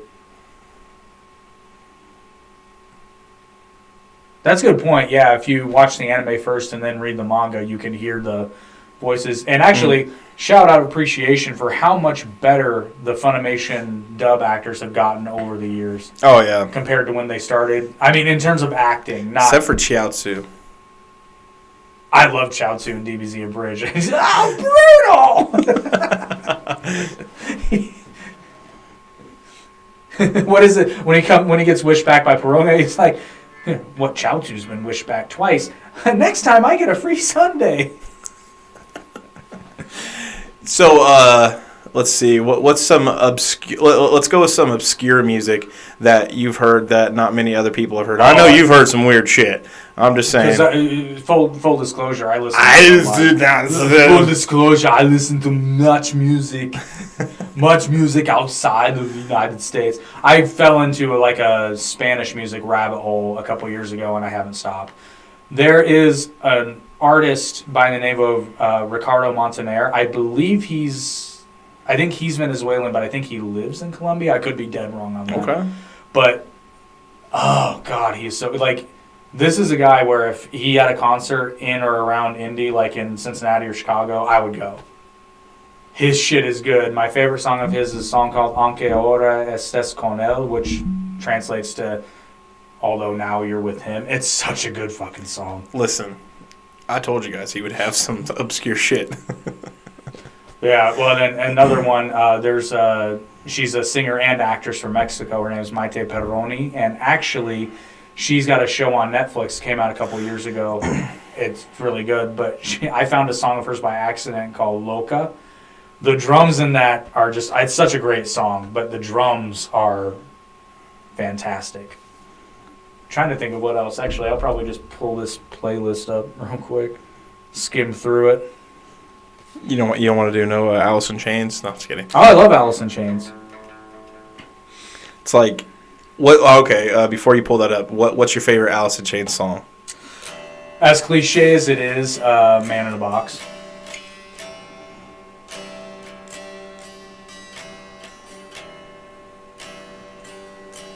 I can't tell if you're trying to play Alice in Chains or getting it crossed up with something in the way. No, dude, that's Nutshell, bro. Oh, I mean, I wasn't playing it correctly. I've never learned how to play it correctly, but Nutshell Unplugged is hands down one of my favorite songs, but Rooster is my favorite song. My god! Oh, it's so good, dude. I love how he belts in that song. Like, that's true. Yeah. You ever So heard good. of the band? I don't know if she pronounces it Eva or Eva, but it's either Eva or Eva Under Fire. Their song Heroin. It's very good. I've never done heroin. I haven't. Well, actually, the title's a play on words because they spell it like heroin, like a female hero, but then they have an E in parentheses. So that it spells heroin like the drug. Okay. It's a really good song. And my guilty pleasure as of late, I do Pleasure. not... Pleasure. I do not like Kanye West as a person or as an artist. However, his song "Stronger," it's one of his older ones. I don't really know much. Oh, well, speaking of older people, Jay-Z. Now, Again, name a song by him that you, and then I'll throw out mine, and you probably don't even know it. Oh, just like a song. I'm not a big Jay-Z fan. But Well, I'm just saying, just by popularity. Well, I'd have to go New York State of Mind. Dude, Dead Presidents too. It's an amazing song. Like just the things that he says in it. Like he's talking about somebody, one of his friends, and they get shot, and they're laying up in the hospital bed, and he said he's looking at him, and he says his eye says, "Pray for me," and he says, "I'll do one better. I'll slay these N-words faithfully." You know, because he's talking about, you know, kill, you know, and that's obviously that's just the way it was back in the day, you know, killing back and forth. But nowadays he's riding a bike and he's a meme. When he rides anything Jay-Z does other than rapping, he is hilarious looking at. To look at in it, like when he's riding a bike, riding a jet ski, dude, there's memes galore. He's got big ass goggles on. He just looks like a goober. But I'm like, you know what? Dude earned his place. Well, and he's allowed to do silly shit, and it ain't even silly shit. It's just living your life. Well, and to be fair, I always refer to Kanye West as I've always thought this. He always just kind of looks like a pissed off hamster. Kanye West, I think they played him out to be crazy because crazy. No, he is crazy, but I think. Because the thing is, man, when you like start cutting people off from like everything, they tend to go crazy. Oh yeah, 100%. And the thing is, he is so used to being like everywhere at once, and then now where is he? Yeah, you don't really hear from him much unless he goes on like Joe Rogan and speaks for 3 hours and says absolutely nothing. Or goes on Alex Jones and Alex Jones tells him to calm the fuck down. Dude, even Alex Jones is like, what are you talking about? Oh God. Another interesting song. There's actually I listened to both versions. Artist I never heard of before. His name's Diego Boneta. Boneta. He has a song called Siempre Tu, which is Siempre always you. I prefer the Spanish version. I prefer the Spanish version, but the English version is good too. Although they're not direct translations, so let's see what else we got. There's all Fake Woke. That's a good one. Tom DeLonge. Tom DeLonge has some really good songs. Yeah. The entire Titanic soundtrack. Yeah. Overrated. It's not overrated. No. The score was fantastic. It's the greatest goddamn song ever written.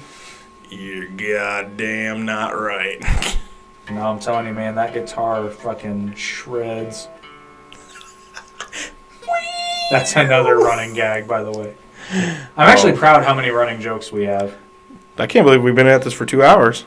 Oh, God, have we?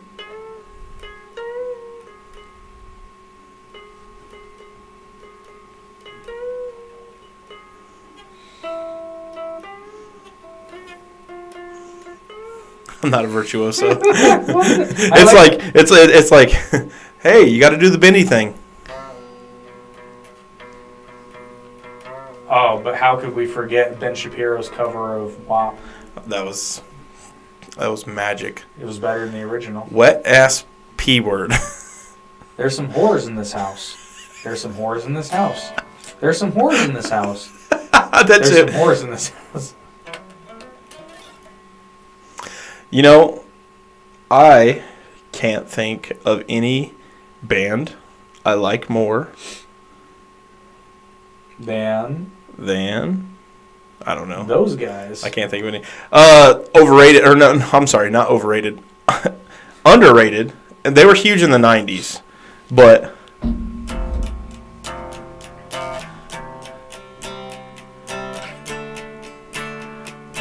Glycerine by Bush.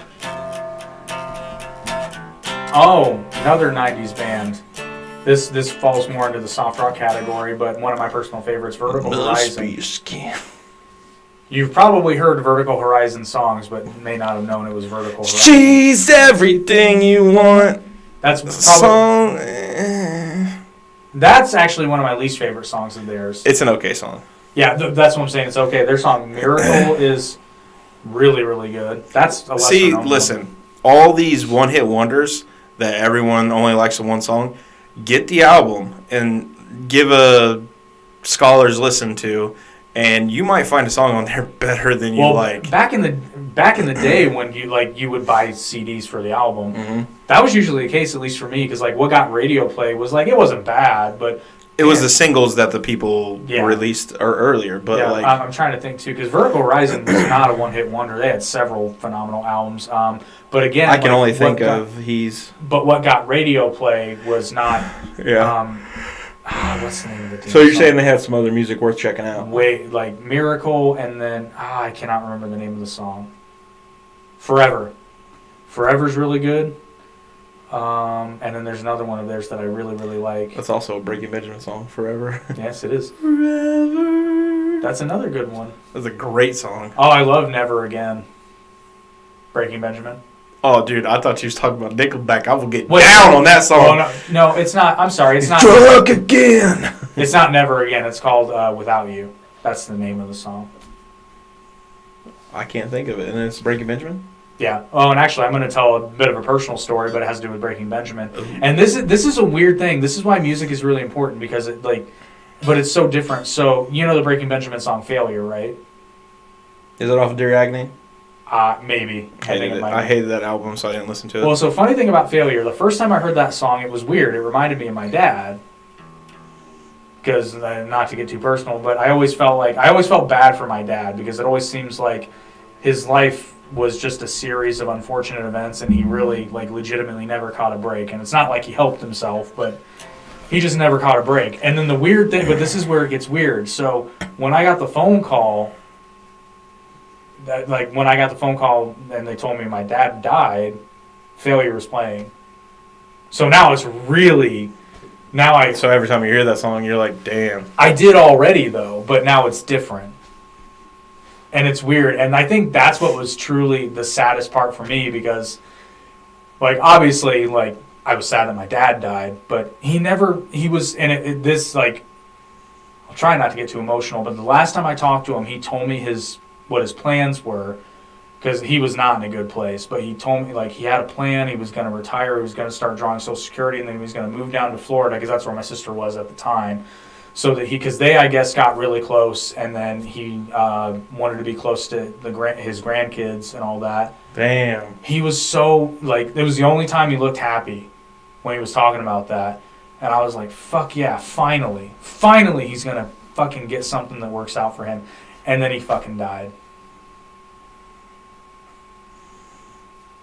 The universe is salty. I would it was so weird because you remember my dad we had it wasn't a bad relationship, but it was weird. It was just not a relationship. Well, it was funny because people ask me this all, and so this will make sense to you. It's my dad loved me, but I don't think he knew what to do with me. He didn't know how to do it. You know what I mean? Because I was so different from him. We were so different. So it would, like I said, we had a really strange relationship, but we cared about each other. It was just kind of we were just like oil and water. I mean, I understand that wholeheartedly because me and my son, we're not even remotely close to being the same.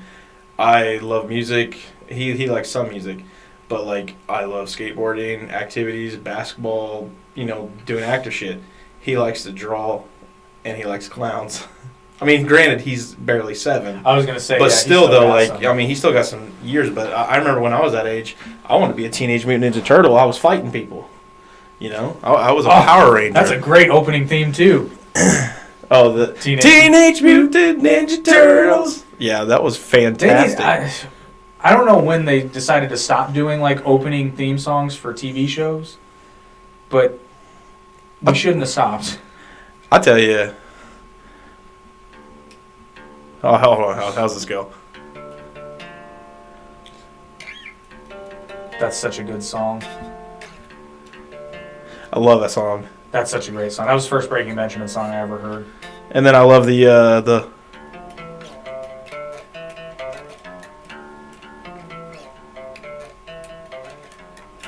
and then the That, hands down, is probably my 10th favorite song by them. I know a lot of their songs. Crowded streets all cleared away, one by one. One of my favorite songs by them is not well known. If you knew the album and you listened to the album, it was Water. I haven't heard that one. I need to check it out. When he's like, hold your head underwater. Wait, which of their albums had like the X-ray of the skull? Was that That Dear was Agony? Phobia. Okay, no, that's the song that. No. I think you may be correct. Yeah, I think that was Dear Agony. Yeah, Phobia was like weird. Had like yellow and. I was gonna say because that's what It failure. looked kind of like a butterfly. No, that's not the song of failures. I don't know. Anyway, Failure. I'm gonna assume it was probably on later on because I think it don't- was later. Like I said, after Ben Burnley fired his band, because I think they actually released the Halo song, "Blow Me Away," or something like that, because that was a good song. But I think they released it without his permission. I don't know why that just reminded me of, but like, holy crap, Saliva. Click, click, boom. Yeah, they were really good. But my favorite. They only had a couple though for me. Yeah. Well, Most kids, both Saturdays. I was up in my room and let the stereo play. It's all inside of me. Yeah, he was like a dirty Seether. Yeah. Even though Seether's, he seemed like a dirty guy too. Yeah, just Seether. I like Seether, but I always just laugh sometimes because he has a very distinct way of singing. We're going away here. Oh. Always has to. Dude, he was like the product of Pearl Jam and fucking and grunge. Yes. Oh my God, that's so true. That's that's the perfect fucking mashup right there. I can't listen to Even Flow with a straight face because my friend Nick, not Even Flow. No, not the Nick we know, another Nick that I know. He came on randomly, and Nick could sing, so he like sounds. He just goes, concrete. Oh yeah, dude. I always love just making fun of that. I'm like, hey ho, it's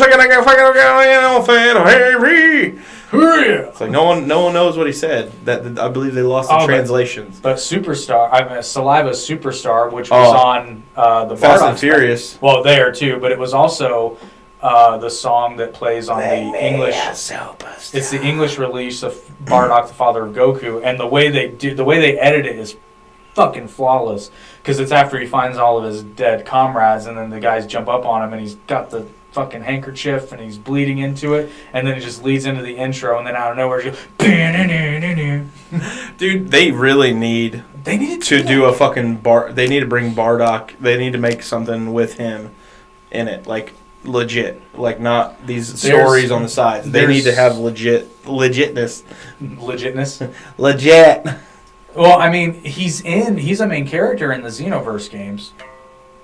That's a game. Yeah, I know. I want the bitch in the series. Well, he's in the Dragon Ball Heroes promotional anime too, but again, they're micro episodes. Yeah. But yeah, I agree because I always liked Bardock. They did that the new television special though that was pretty. You good. remember the bullshit Ocean dub? Your father was not a strong warrior, but yet he was a brilliant scientist. Your father wasn't a great warrior, but he was a brilliant scientist. And it's like, dude, you guys, Ocean Dub, like, you guys killed it in one point, and then you destroy it in one point. Yeah.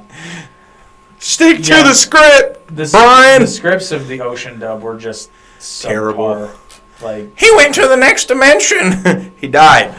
He fucking died. He went to heaven. Or Hiffle. He's a good boy. Or Huffle. I love how DBZA just turned that into a massive joke. I'm like, what the Hiffle? Well, it's 2 hours. Let's wrap this bitch up. Why is within the next 15 minutes? I'm tired. Is there something in the way? I swear it's like a trigger for him. I love it. I don't have the tuning right now. Oh, I do. There's something in the way.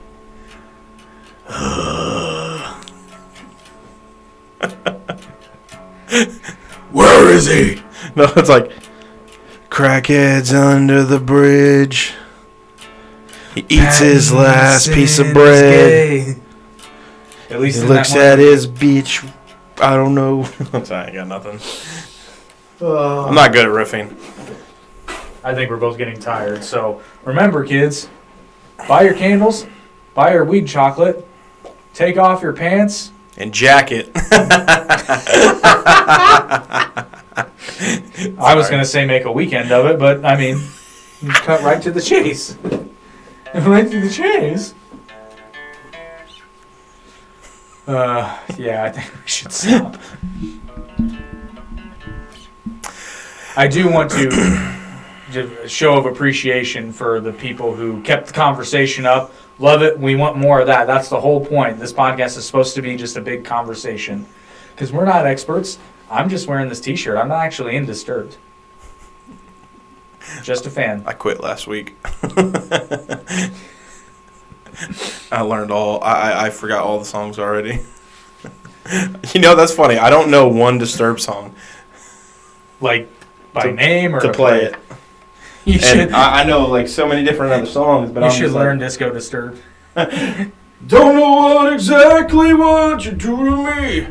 Something this time. No, I want to learn dropping plates. Oh my god. Ha! You said it couldn't be done, but I'm the kind of motherfucker that just couldn't be won, you know. I know that's not actually the lyrics, but Have you heard Joe Rogan's got this bit in his act where he's talking about getting shitty songs stuck in your head, and he's like, "There's this one fucking song from this band, and it's I'm a rock star living on the edge." What is that? Apparently, it's a song that got stuck in his head. He was like, "It was so bad, I was having sex with my wife, and I started to, I'm a rock star." Oh my god! And he's like, and I lost it. It's like, so I had to fake an injury.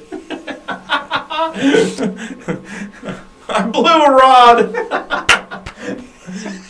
Oh shit! Oh my god! Yeah, we need to stop. Are you done? You done with your candles? No, never done. Just remember, you can Because pick those when I up at finish- StevieWicks.com. Yeah, because when I finish one, I just grab another one. It's that simple. Grab it by the horns. Grab it by the rod. All right, and you can catch us on what platforms? Apple Podcasts, Google Podcast. Actually, hold on, I have a list. Oh, he made a list. Well, it's for the shorts, but He's a McCafe. I'll just give you the official lead out. I'm gonna get closer. Thank you for enjoying this episode of the Average Intelligence Podcast. Hopefully you're a little bit less average and a little bit more intelligent. If not, I'm sorry, it's not our fault, it's yours. If you prefer to listen to the podcast versus watching it, because, I mean, why would you? But if you just want to listen, you can find the audio podcast on Amazon, Apple Podcasts, Anchor.fm, Audible, Google Podcasts, iHeartRadio, Pocket Cast, Podcast Addict, Radio Public, Spotify, and YouTube. And as always, make sure you like, share, and subscribe. Tell all your friends, tell all your enemies, tell all your relatives, tell your wife, tell your girlfriend, tell your boyfriend, tell your they, them friend. Tell them all. And now we're done.